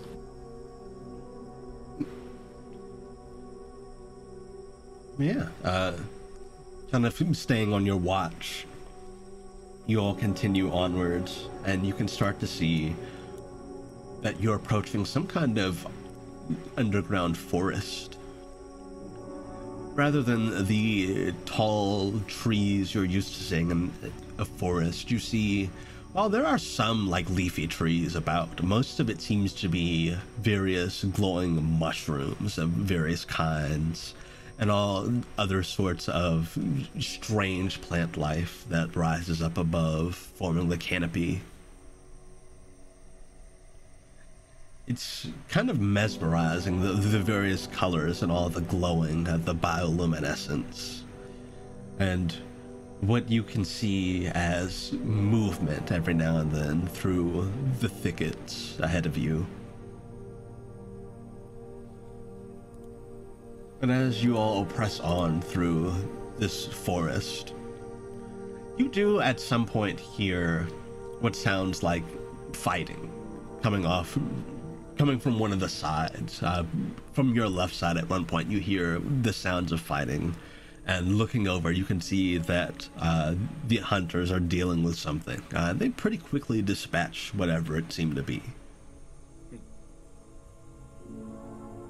Then there's a whistle that is returned on the opposite side as well, letting them know it's all clear. And as you're traveling, Sturmir will kind of look back to you all. All of you, are you alright? You know, this has been quite jarring, I imagine. We went to a separate plane of existence the other day. Yeah, I think this is way less overwhelming than where we were just mere hours ago.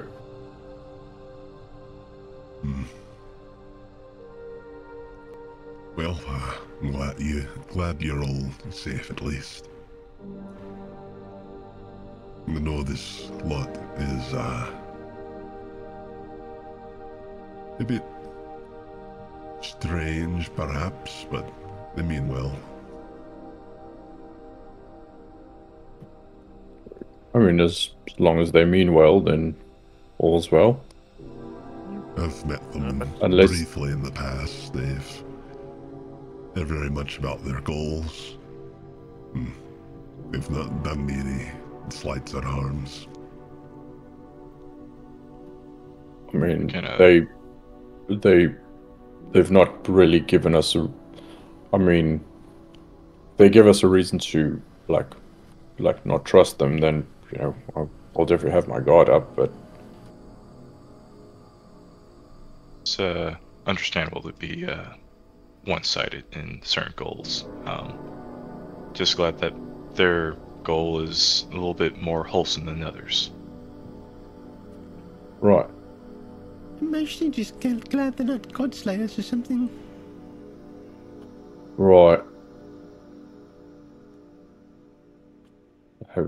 Well, glad we haven't had to deal with them for a bit. It's also kind of Feels concerning, though. Yeah, you're not wrong. I mean, it's quite a nice break from all that, but still, it's concerning. Maybe, you know, once we're done with this, we should check in with Flynn and the others.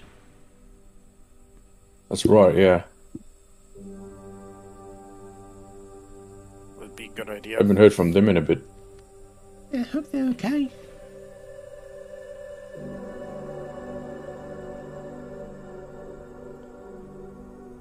You all continue to press on through this forest. The hunters around you dealing with some minor threats here and there.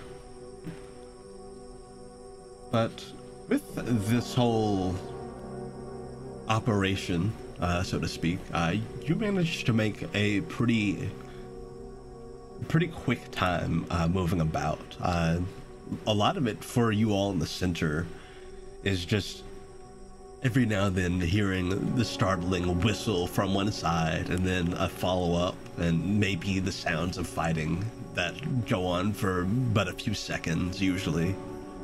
For the most part, nothing seems to really bother you aside from the constant need to be alert. Before you know it, you are about halfway through the forest. You all have been traveling for a few hours. And it's at this point that the hunters makes their way to the center of the circle. It would be wise to make camp. Right. Yeah, we've been traveling quite a ways, so might be good to stretch our legs a bit. You needn't worry yourselves with watches if you do not wish. We will do the honors of watching over the camp in shifts. Oh, don't worry. I intend to do the same. As well as I. She'll nod. We have acquired food on the journey here. There were a few things that tried to attack. So we've heard. So, I'm sure the chef would appreciate more of assistance from you. She'll nod to you, Barney. Yeah, leave that to me. Alright, I'll have one of these scouts go ahead and see if there's a good place to set up camp in the area. Here would be fine, but perhaps somewhere with a bit more visibility would be a good idea. Hang on to that one bit. Barney is going to cast Aspect of Nature.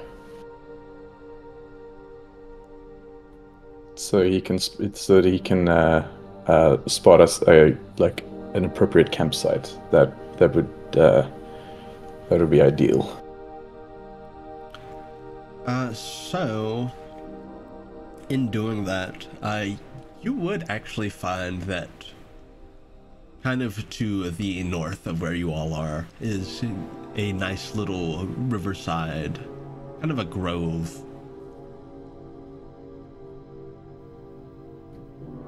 Right. So this way. Yeah, because he used the aspect of nature, like using eagle vision. They can see up to an area up to 100 feet away using bonus action and gain an advantage on perception checks. Alrighty. And at this point, Palm, Crow returns to your shoulder, and he has something shiny in his beak. What do you have there, my beautiful baby? And looking at it, it looks like a very small star. Oh. What? Oh shit.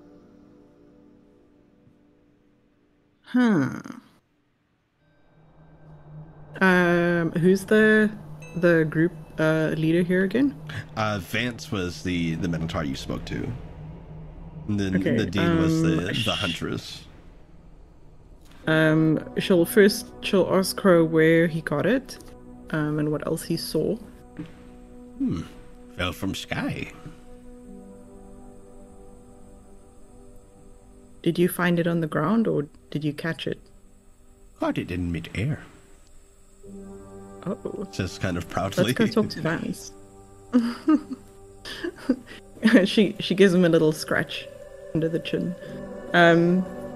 Let's go talk to Vance. I'll show him this. Yeah, you find Vance and you go up to him. My familiar caught this falling out of the sky. Do you recognize it? Crow will present the star.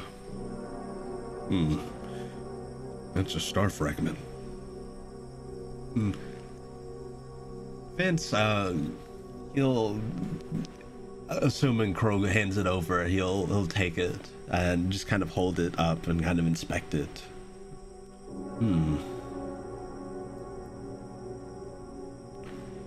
I haven't seen one for quite some time. Not a real one. What is the significance of it?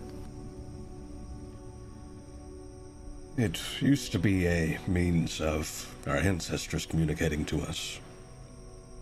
Those who died down here in the fold were able to send stars back, and kind of how someone wishes upon a star in life and hopes for some fortune to come true. It's their way of sending a message to those of the living. How does one access the message? Allow me. He'll kind of sit down and cross his legs, and you see him kind of meditate for a second. And the star begins to kind of hover in front of him.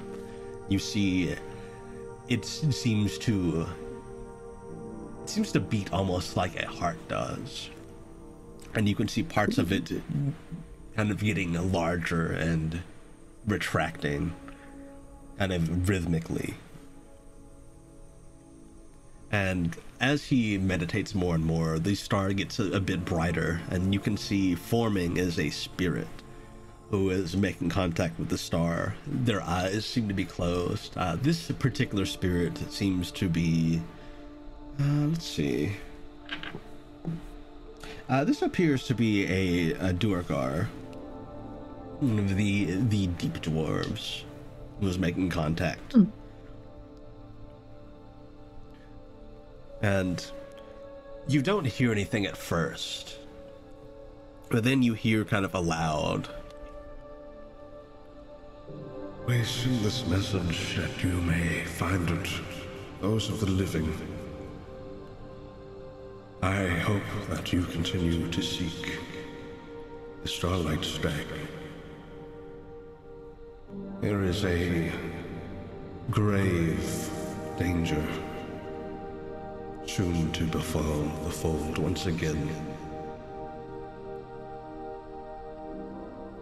The manifestation of chaos, the phoenix, they have converged, and it will rise again as it did many years ago.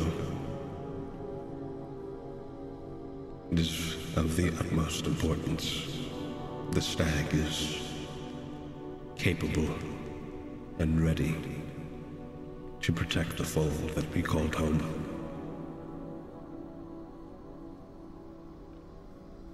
the message ends. Wow. And then you see him stop his meditation, and the star gently floats back down to his hand.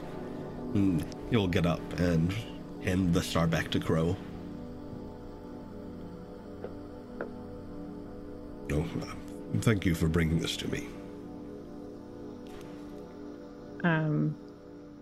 Of course. Wow, I didn't know that kind of thing was possible, though I suppose I have spoken to some heavenly bodies. Wait, that sounds wrong.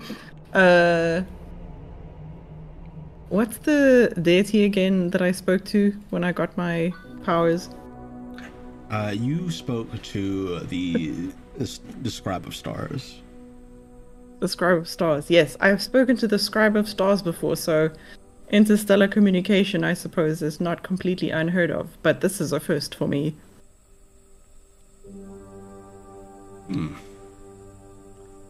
Do you bear the gift? The ability to create portals? I do. It was quite an adventure finding out that I had it. The scribe was not exactly clear about what has been imparted. Well, let's say like 2 adventures at this point. You've just come from there, in fact. The scribe doesn't often, well, speak with anyone. Not unless she has a strong reason to. She certainly trusts you then. I hope to be worthy of this trust. What else do you know about her? She has some relation to the stag as well. Oh. They are both higher beings of the astral sea. The astral sea is where me and my ancestors go when we pass. Rather than to above where the land of gods is. We do as stars, and we make up parts of the astral sea itself. That sounds beautiful. Do you become constellations? Some of us do. Those of us who have been well accomplished. Those of us who have conviction in a certain area. That sounds amazing, but it must be quite a pain for Skywatchers to keep adding new constellations, I can imagine. I mean, not that it's a bad thing. I'm just thinking there must be a lot of records to be updated each time. It is, but it's nice to know that they are records of advancement for my people, I suppose. Yeah, like a lasting legacy. Do people typically know who is in any specific constellation? It's hard to tell without consulting with the Astral Feast, but that would be one way of knowing. The Astral Feast? Yes. It's a large entity that keeps the Astral Sea from leaking into other planes. There's so much I don't know about life. Didn't Ponto mention he was from the Astral Sea? That's right. Or have some sort of relation to it? Hey, is he awake? Is he still sleeping? I know Cove has quickly gone to take a bathroom break. He's still sleeping. Yeah, Ponto's Okay. Still sleeping. Sleeping until we hear a flush, and then he'll be back. Maybe. Hopefully also running water. I've got my eye on him. Wash your hands, folks. Just wash your hands. Wash your hands, stay hydrated.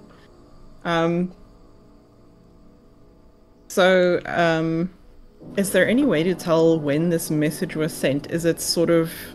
Do they come down in a timeless manner, or is it, I'm assuming it's a long way from the Astral Sea down to here. The Astral Sea is... It's quite a ways up, yes, but some are able to get there through other means. Again, it is technically a separate plane, so those who are able to plane shift are able to get there that way. Okay. So the message is probably... we're not too late to act on it. No, I don't believe we are. We've received several similar messages, although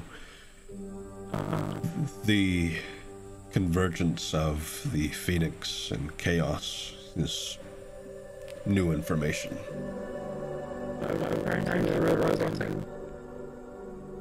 Oh no. No. Way back? How much later did you use us, chat? Evil might time. Yeah, chat, it'll fix itself in a moment. As it does.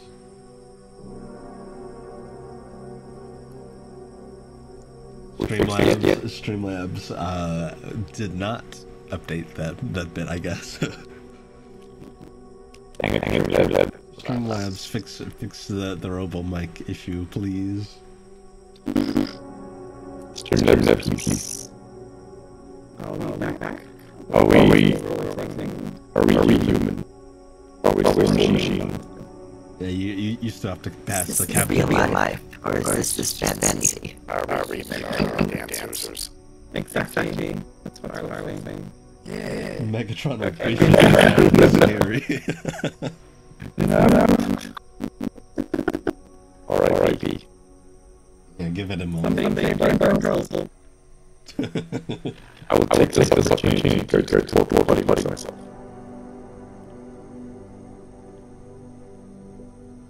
We love Streamlabs Robo Fry.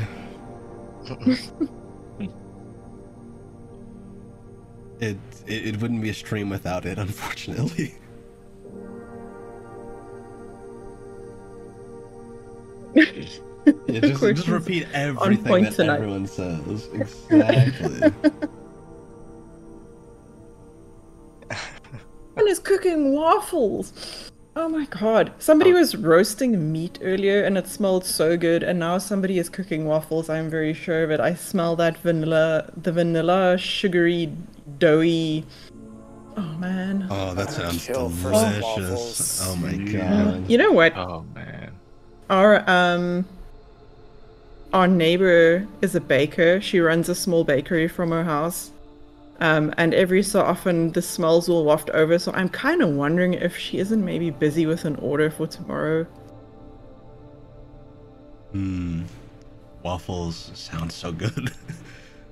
Oh, they really do. And we don't have ice cream either. I've been to- having these ice cream cravings. I need to treat myself to a nice meal after session. Do it. You guys are making me Okay, so Chad, are hungry we right now. back? Yeah, we're back. Sorry. But these sessions always do that. Like, we always talk so much about food and then we leave and we're all like, oh my god, I wish I had XYZ meal. Yeah. I think last week it was pizza. Oh no, QWERTY. This week it was ribs and roast meat and waffles and cinnamon rolls. Ooh. Oh, there's a new cinnamon roll place that opened in town I want to go to. They have was it chocolate, banana, and peanut butter, and they have s'mores and shortcake cinnamon rolls. Oh my god. Put photos when you go, please. I'm still on my diet. Sad. Okay, Someday. You could always just go and smell the smells. Oh, I don't know about that. It might be. It might That's gonna tempt be you. a big temptation. Yeah. Stand there by the door like Like to quote an ancient text, to smell the sandwiches make weird stunk yeah, the weird stunk of the sandwiches. from the Where were subweb. we? Yes, thank you. Yeah, vocal. The Robo Fry has fixed itself. We are back. Nice. So we were talking about the message being on time, I think. Yeah. Yes, the message is. We should be able to still act on it. However, I do worry about the mention of the Phoenix and chaos converging. There's been two entities that have posed problems in the past. Osiris, the Black Phoenix, and Ordonis, the amalgamation of chaos.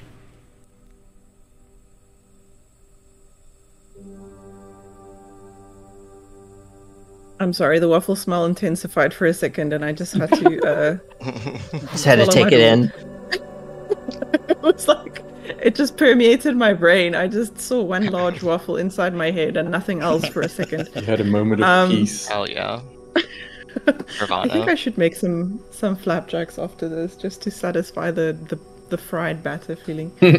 I was gonna ask, does the actual star? It sounds like it looks like a piece of metal of some kind. Yeah, so looking at the actual star, it's very much like a... It's almost like a gemstone and metal infused into each other. Oh. Nice. Does this have any special properties? It appears to be magical. You are able to pick up on that.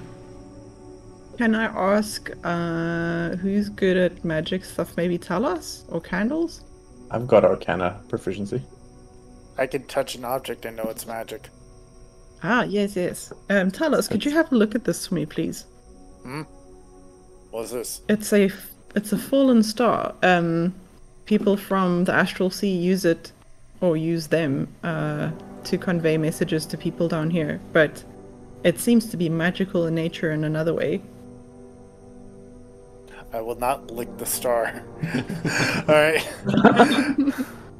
Alright, yeah. You will touch it and use object affinity. So, aside from the communication that's capable through the star of those who are from the astral sea passing on messages to the material plane, the star can be used if you focus on it to shed bright light in a 60-foot radius. Ooh. Yeah, You know what I'd love to do? He'll explain all Sorry. this. No, it's good. Go ahead. I was just gonna say, I think, wouldn't it be cool if I could make Crow a little pendant from this and use him as an overhead spotlight sometimes? True. I mean, You could. don't all cheer at once. I thought it was a good idea. Oh no, I agree. I'm having flashbacks of Hercules where they use like the Pegasus as a helicopter. Oh man, I haven't thought about that movie in a while. It has been too long. Maybe we should have a watch party on the server. We should do more stuff in the server. Not a bad idea. Okay, so, Crow, put this with your shinies for now, but we can make something from it for you later, if that's okay. Crow will nod and add it to his collection. Pretty sure it was already in Crow's collection. Yeah. True. I don't think he was going to let it go any time. I mean, more like stash it where the other stuff is stashed. Yeah. Bro has his own private bag of holding. a little tiny crow-sized bag of Yeah. holding, and a little sash around his body. That would be so cute. Oh my god. You go inside. It's actually a magnificent mansion. I don't know if anyone here is old enough to remember the old Snoopy movies, the Peanuts movies. I do. I do. I've watched them so much. They're so cute. The one where Woodstock has his little house inside his birdhouse, and Snoopy looks in and he's like, "What the shit? There's like a whole house in here with like mid-century furniture and everything." And then he shakes it up because his nose got stuck. Anyway, that's what I imagine that would look like. Yeah. Yeah. Sure enough, you all are able to get camp set up, and the hunters that were on the outskirts bring in the various catches they got, which I'd say probably the most notable of them looks to be, how would I describe this thing? It's like if you took a moose and gave it like raccoon patterning. A raccoon? Yeah, a raccoon. Raccoon? A moon. Yeah. That's actually better. And the antlers seem to give off a gentle glow as well. Oh, Nightbot did not like that. No. KO'd by Nightbot. Denied.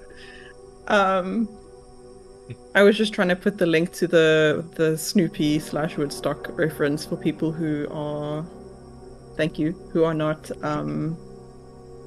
old enough to have seen those, or don't have older family members who showed them those ever.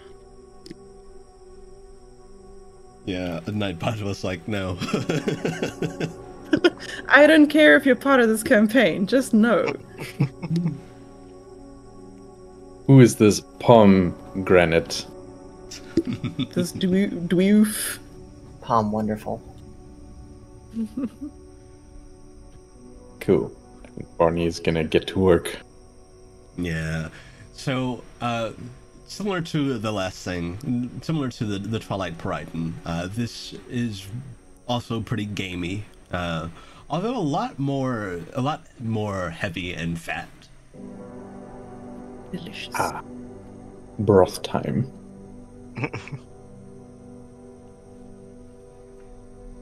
That's gonna grill up really nice. Yeah. Maybe Barney can make some kind of stew. Spit roast. Can you imagine? Yeah. These hunters are eating good with Barney around. Yeah. They sure are. They work hard for their food, so well deserved, I guess. Yeah, Barney, you're able to cook up something nice and tasty, and you get a lot of people coming up to you complimenting it. Aw.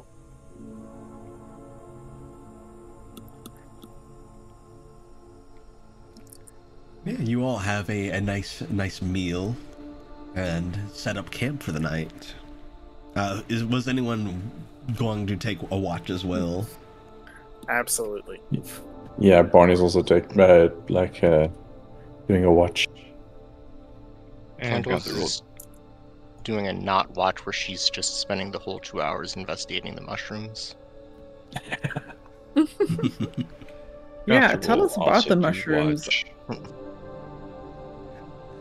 So, Candles, as you're kind of looking into some of the mushrooms, a lot of them seem to mostly just be bioluminescent, like not necessarily magical, but there are a few that have some magical properties. Especially noticeable are some that, when put in close proximity to heat, seem to contract and vibrate. And you learn upon maybe experimenting around a bit, when they're exposed to fire, they do explode. Oh my goodness. How far is the one like that that's closest to the cooking campfire?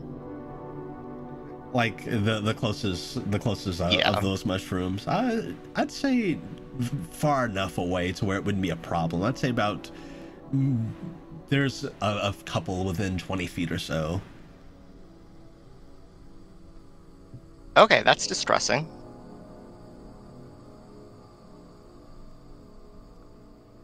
And you would also know that this size of explosion is obviously proportional to the size of the mushroom, and a bit further out there are some larger ones. Like that small one exploded in about a 5-foot radius.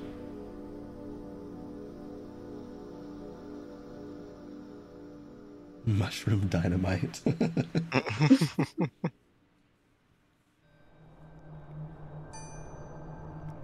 Yeah. So, Oh, go ahead. cutting them doesn't do anything. It's actually just exposure to fire. Yes. Yeah, cutting them So you doesn't could- seem to do anything, but yeah, it's the flame exposure that is causing them to explode.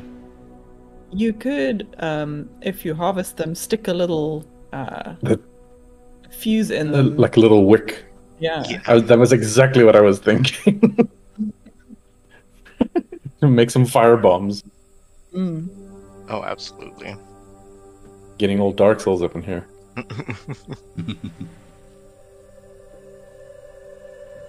Yeah, I'd say you're definitely able to harvest some mushrooms and various plant life candles.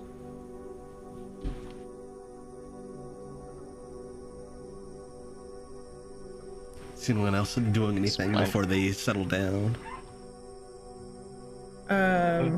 Is the sky in here just kind of black? Or are there actually stars? There aren't any stars. The sky is more... It's black, but it's also kind of this darkish blue. Also, I'm sorry if you can hear the neighbor's dogs barking. That's okay. Okay. I think Pom will maybe sit and do some sketching and look at the sky, thinking about how weird it is that there are no stars and studying it a bit. Yeah, She might Oh, go do a ahead. little drawing of, was it Natasha? Nadine. Natalia? Nadine. Nadine. Sorry, something with an N. I'm so bad with names. Oh, no, you're fine. You just met her. Yeah, I mean. And I think Barney would go to Palm and ask her if he could Hey, can you draw me? lend the orb. Oh, sure. I thought Barney was going to be like, hey, can you draw me? That happened to Ben and I at a zoo one time. We were drawing Yeah. animals at the zoo, and the zookeeper came and he was like, hey, can you draw me? And then we drew him, and he was like, cool, do you want to pet some tiger cubs or something? And I was like, we were like, hell yeah. And he's like, oh, that'll be XYZ amount of money. And we were like, oh. What? We thought this was an Oof. exchange. Yeah. Okay, That's so no thanks. sad. Nah, bruh. I'll take a photo and put it on the Discord server. But I We put still it. have it. I still have the sketch of the dude, but I wrote next to it like the guy that stole it, like still wanted us to pay for the tiger cub, interaction. Paid an exposure to I was- distance of animals. Paid an exposure to tiger cubs. Anyway, yes, you may borrow the orb. I was gonna ask, actually, does the orb have like a silent function where you can do the equivalent of texting, or is it only voice and video calls? I mean, you can speak telepathically to the orb, so it's not necessarily allowed all the time. Like, if you wanted to be telepathically, only the people connected to the orb would be able to hear it. Oh, interesting.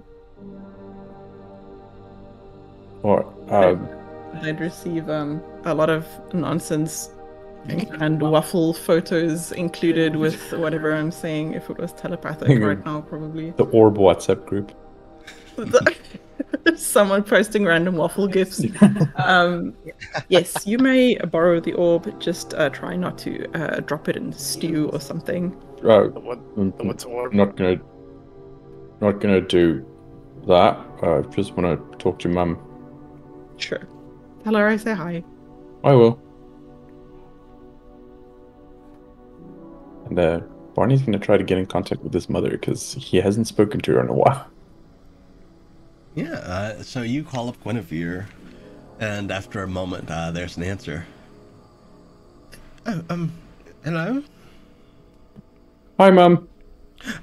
Oh, it's my favorite boy. Hi. Your only boy, but yeah. That doesn't mean you can't be my favorite. Oh, Mum. Yeah, it's just figured we haven't spoken in a while, and it's been, I don't know, a few days, weeks. Jeez, she just seems to like zip past us. Yeah, what are you up to? Kind of on quite an important mission, I guess. We're in the Viridian Fold, on our way to the Nameless City. I think we're gonna actually meet up with Varaxes this time. Oh, have you all been safe? Well, as safe as you can be, I guess. Yeah, don't worry, Mum. I've been taking good care of everyone. That's good to hear. I've actually been traveling with your father. Oh, have you? Yeah. How's that been going? I know it's, last time was a bit tense. Okay, now can't ever fully bring myself to forgive him, but I won't say there isn't a bit of that old spark there. Okay. Well, he's been quite helpful in our endeavors as well, so seems like he is willing to help. Yeah, we've actually been looking into something we were going after when we were younger. There's an artifact we were in search of when we were, adventuring. Oh? Apparently it's still out there. Wait, Mum, so you out adventuring with Dad? Yep. Ooh. Okay, well, who's... I guess Bev is running the bakery. Yeah, no worries, everything there's under control. Alright. That's. I mean, sounds like fun. It has been a lot of fun.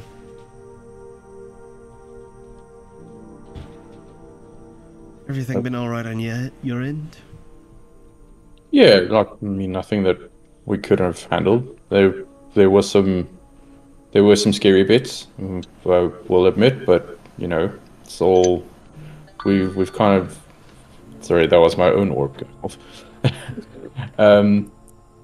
Yeah, we've been taking good care of one another, and we've managed to come up on top so far. That's good to hear. Yeah, well, I don't think there's any romantic sparks left between me and your father. It's definitely fun adventuring with him. Well, that's good. Well, you just want to check in on me? Yeah, like I said, we haven't really spoken in a while. Well, I appreciate it, dear. It's always good to hear from you. Yeah, and kind of, to be quite honest, I do miss home quite a bit. Well, you always have a spot at home. You're always welcome. You and your friends. Aww. Thanks, Mom. And speaking of which, tell them hello for me. I will definitely pass it on. Good. Well, stay safe. Right, you too. And yeah, he'll go give the orb back to Pom, and basically like also then say what that Guinevere sends their love to everyone.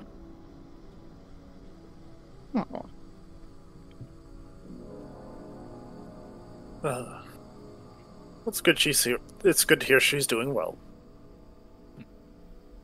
Yeah, it's the guess the adventuring spark is coming back, which I did not expect, but also completely understand. Lucky. I wish I could talk to my father. Yeah.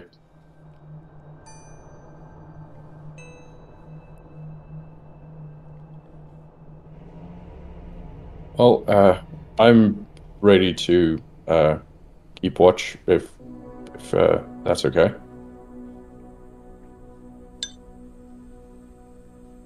Sure. Do you want some company? I wouldn't mind. Alrighty. Pom will take first watch with Barney. All right. So is it just the two of you on first watch, along with the other hunters that are watching? Or is anyone else in the party going to take first watch as well? I'll probably take first watch, just kind of staying up late a bit. Okay. All right. Yeah, the rest of you are able to get some sleep in. And for that first watch, let's see here. One of you on first watch, go ahead and roll me a d20. D20, okay. 15? 15. Reroll. Okay. 7. Okay, 7. So, you all are sitting and watching. For a while, things seem to be pretty quiet. And that quiet is interrupted by what sounds like distant bells jingling. Santa. Do you hear that? I do. Do the other people look like they are hearing that too? Yes, they seem to be on alert. And one of the hunters will come over. You hear the bells too, I imagine. Yes, what is that? That's right. That would be some of the forest spirits. They've taken interest in us, it would seem. Should we be worried? Not if we aren't a threat to the forest now. Right then. It should pass in a while. Should we leave an offering or something?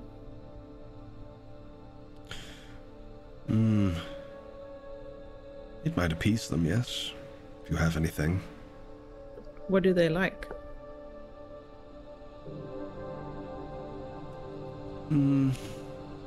Generally anything that seems of any significance to someone. Whether it's big or small. Perhaps you can draw them something. I was thinking of taking maybe my drawing of, was it Nadine? Mm-hmm. Because she was quite proud of that one. Maybe that one. Oh, Setting it out. You offer up the drawing. Yes. So, upon doing that, the jingling gets a little louder, and you can see what looks to be these kind of dark bluish green orbs kind of circling it. And they kind of raise the drawing into the air in front of you. And you can see it kind of glows for a moment, and the ink on the page seems to kind of animate for a moment. You can see that your drawing of Nadine seems to kind of come to life and shows her in a stance holding her axe and kind of moving it around, flourishing it before it goes back to being stationary. Wow. And then the drawing kind of gently floats back down to you. You can sense that the air feels a bit lighter. Seems like a good sign, right? Seems they enjoyed your offering. That's good. Do I leave it here or? Seems they wish for you to hang on to it. All right, I can do that. She will tuck it into her sketchpad. And mechanically, Palm, for the next 24 hours, you... hold on. Actually, roll me a d10. Let me find my d10.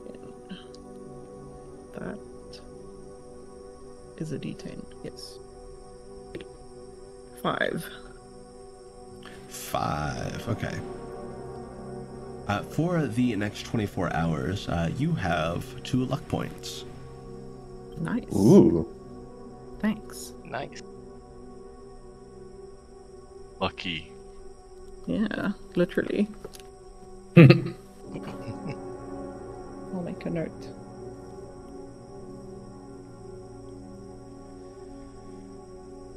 But other than that, the rest of your watch goes by just fine.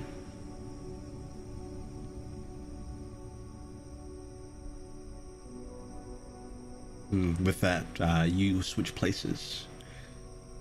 Are you waking? I know Talus is going to take second watch. Was Gunther and Ponto planning on joining that watch as well? I guess I was going to take last watch. I don't know if it's just going to be 2 watches or if there's going to be a 3rd watch. You should be fine with just 2. Okay, then I'll join Talos. All right. Yeah, as the party switches watches, Talos, you and Gunther, one of you make me a d20 roll. You go ahead. Sure.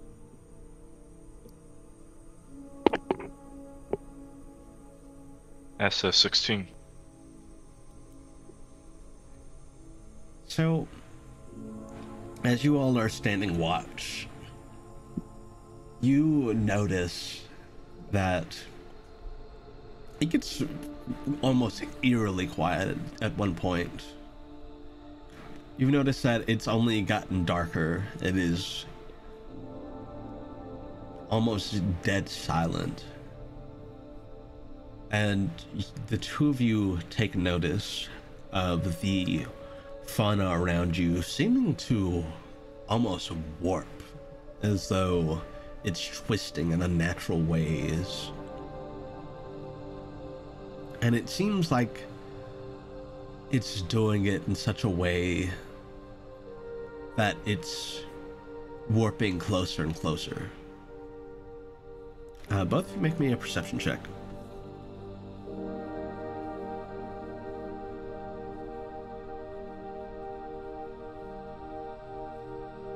Uh,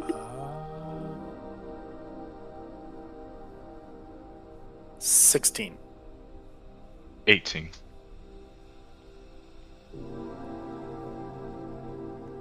As you kind of take notice of this warping, as it's seemingly getting closer, you can vaguely make out the outline of several very large creatures. They look very spider-like in their appearance, from what you can tell. And they seem to be closing in on the camp. You notice the hunters that are with you are kind of on alert now as well, noticing the same thing that you did. Do we wake folks or see if they'll pass? I think it's worth waiting to see if they'll pass by. But if they draw too near, it might be wise to take action. What are those? They appear to be similar to... Oh dear, wait. Those might be the spiders trained by those priests. You mean the God Slayers or some other priest? Priests that are dealing with the dragons, right? The drakes? He nods. Yeah, they've posed problems to the Dragon Knights before.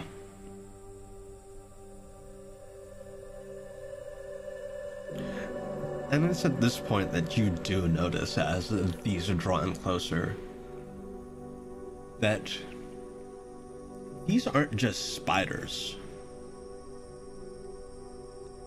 Extending out of the backs of them, joined by the torso, are people. And they're very quickly approaching the camp, seemingly intent on finding something.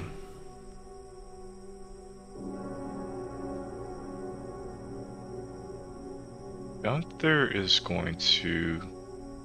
Well, I can't... Probably try to follow them as best as he can.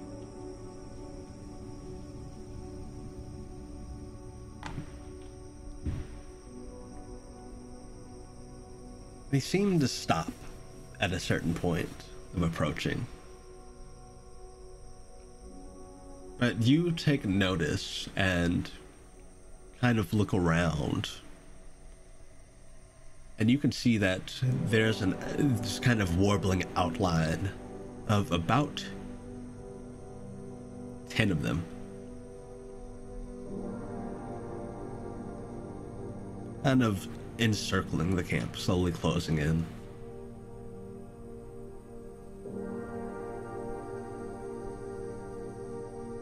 I get a read on their expression, like whether they're threatening or if they're like just approaching, I guess. Make an insight check. Though you can only see the outlines of them, so I'd say it has disadvantage. Sure.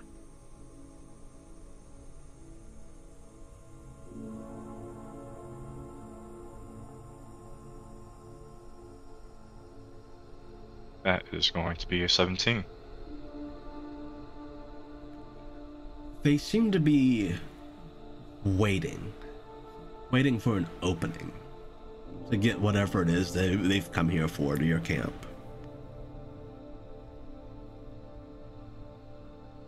But they are definitely aware that you're aware of them.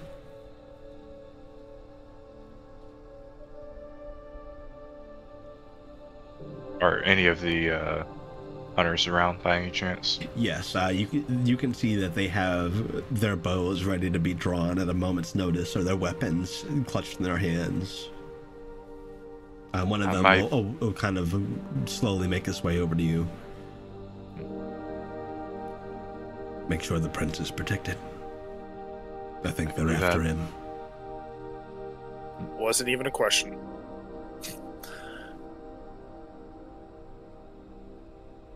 And Yorick is asleep in one of these central tents.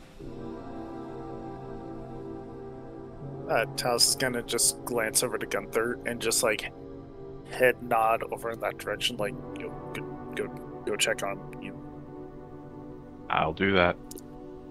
I would like to note that I don't think Ponto ever left the top of Gunther's head, so he's still asleep on Gunther. Oh my gosh, the neck issues. This is kind of risky, so that now I'm thinking, should I wake up Ponto? Actually, before I leave, I'll probably like try to silently ask Talos if we should wake up Ponto or just keep him asleep. He just glances like, if they attack, wake him up. Sounds good.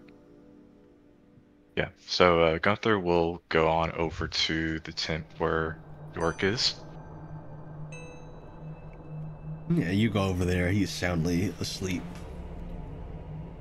Is anyone else in that tent, or is it just him? Stepping into the tent, you don't see anyone else.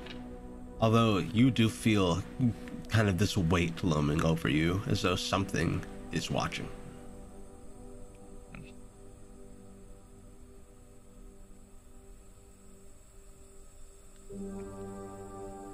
In that case, I am going to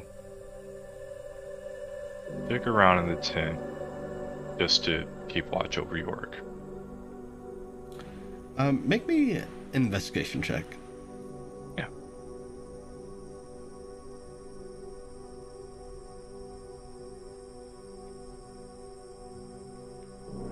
Oof.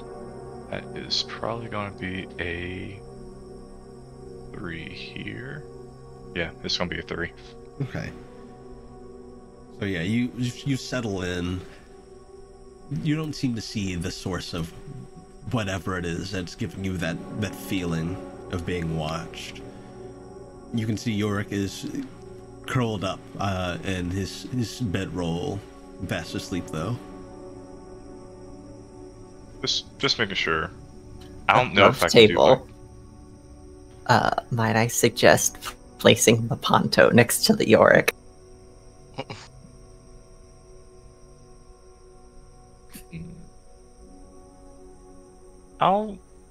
I'll do that without trying to wake up Ponto. But the other thing I was also going to ask is, could I try a medicine check just to make sure Yorick is actually okay? Yeah, go for it.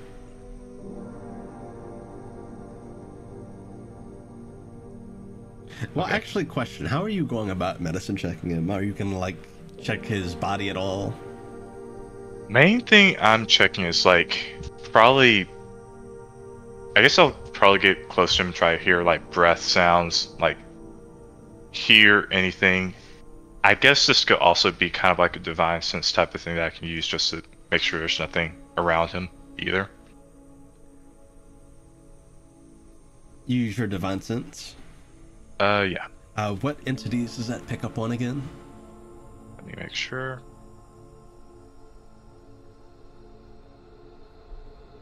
It is going to be, Celestial, Fiend, Undead?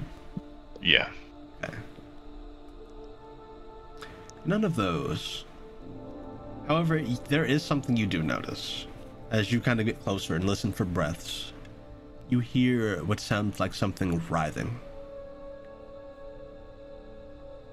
It seems to be coming from Yorick.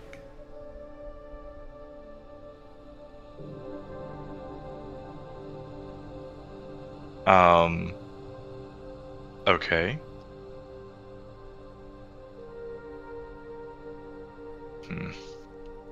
Get him out of there. Like York's body, or just underneath York? It sounds like it's coming from... It's hard to tell, but it seems like it's coming from underneath Yorick. Okay. I am going to pick up York. I'm also going to pick up Ponto as well. Like, get both of them. So as you go to pick up Yorick, there's a bit of resistance as you do so, as you can see lifting him from the ground, there is this long black tendril that is going through both of his ears and back into the ground. Oh no.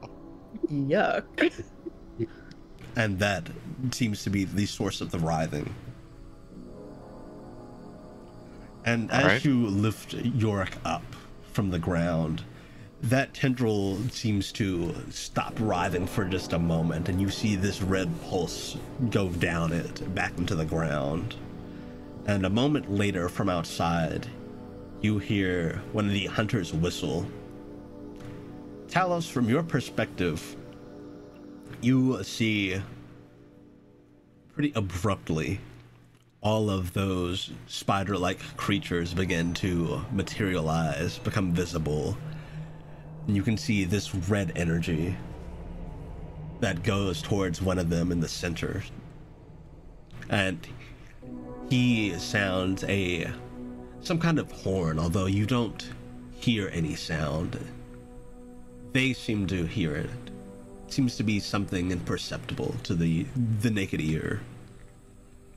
You see them all materialize and quickly begin to rush the camp. Talos is just gonna take a deep breath and is just gonna let out a lion roar to try to wake everyone up. Hell yeah. And the rest of the party, you awaken to the sound of Talos roaring, the sound of encroaching skittering, and the sound of weapons being drawn, people scrambling to their feet. And you're probably still with me. All happens. Yeah. I think that is where we'll call today's session. Done. It's time for murder. Good session. Time to squash some spiders. Great session. It was entirely chance that you were going to meet the hunters, actually. The hunter. Was that the 16? That was a 15, yeah. The 15. Oh, that's fun. Yeah, thanks. we will pick up a next session with combat. Ooh. Good, yes. Next session would be on the 1st of June, the 1st of Pride Month. Hell yeah. Yeah. Someone's got to do a gay smooch for that one. You're winning. Maybe someone can. Maybe we can smooch one of the corpses. I don't know. Oh, well, Spiders. I don't think it's that month. Spiders are all confirmed gay. True. Oh, we cannot kill them then. Yeah. Oh no, it's fine. We're all queer too, so it's just like it evens out. It's not a hate crime. If He's you're got a also sword. We all have swords. Level the playing field. Shrug a month. Oh my god! I just got an ad. Oh no. You just got added. So what? There's a seagull. They're talking. It's muted, so I don't know what the seagulls are saying. Is it I was gonna say is it the progressive ad, but I don't know if they have that It's ad. French. Why is it French? Why not? French seagull ad. French seagull ad? Oui. That's so weird. Now It's y'all got are living in something- Mozambique. It's some kind. I mean, I do have a VPN, but it's set for Johannesburg, which is like also South Africa, so I don't know why it was French. I don't know. It quickly switched to a French colony. It was some kind of pro fossil fuel ad anyway, so I don't really care that I couldn't tell what they were saying. Why is that an ad? Bizarre. And it's a strange ad. There's a lot of them lately, I think, because climate change has been becoming such a problem that people are waking up to the fact that alternative energies are needed, and of course the billionaires are like, no, but my money! Yeah. So they want to keep extracting fossil fuels, so they want to popularize them. Ugh. Gross. Exactly, QWERTY. Unfortunately.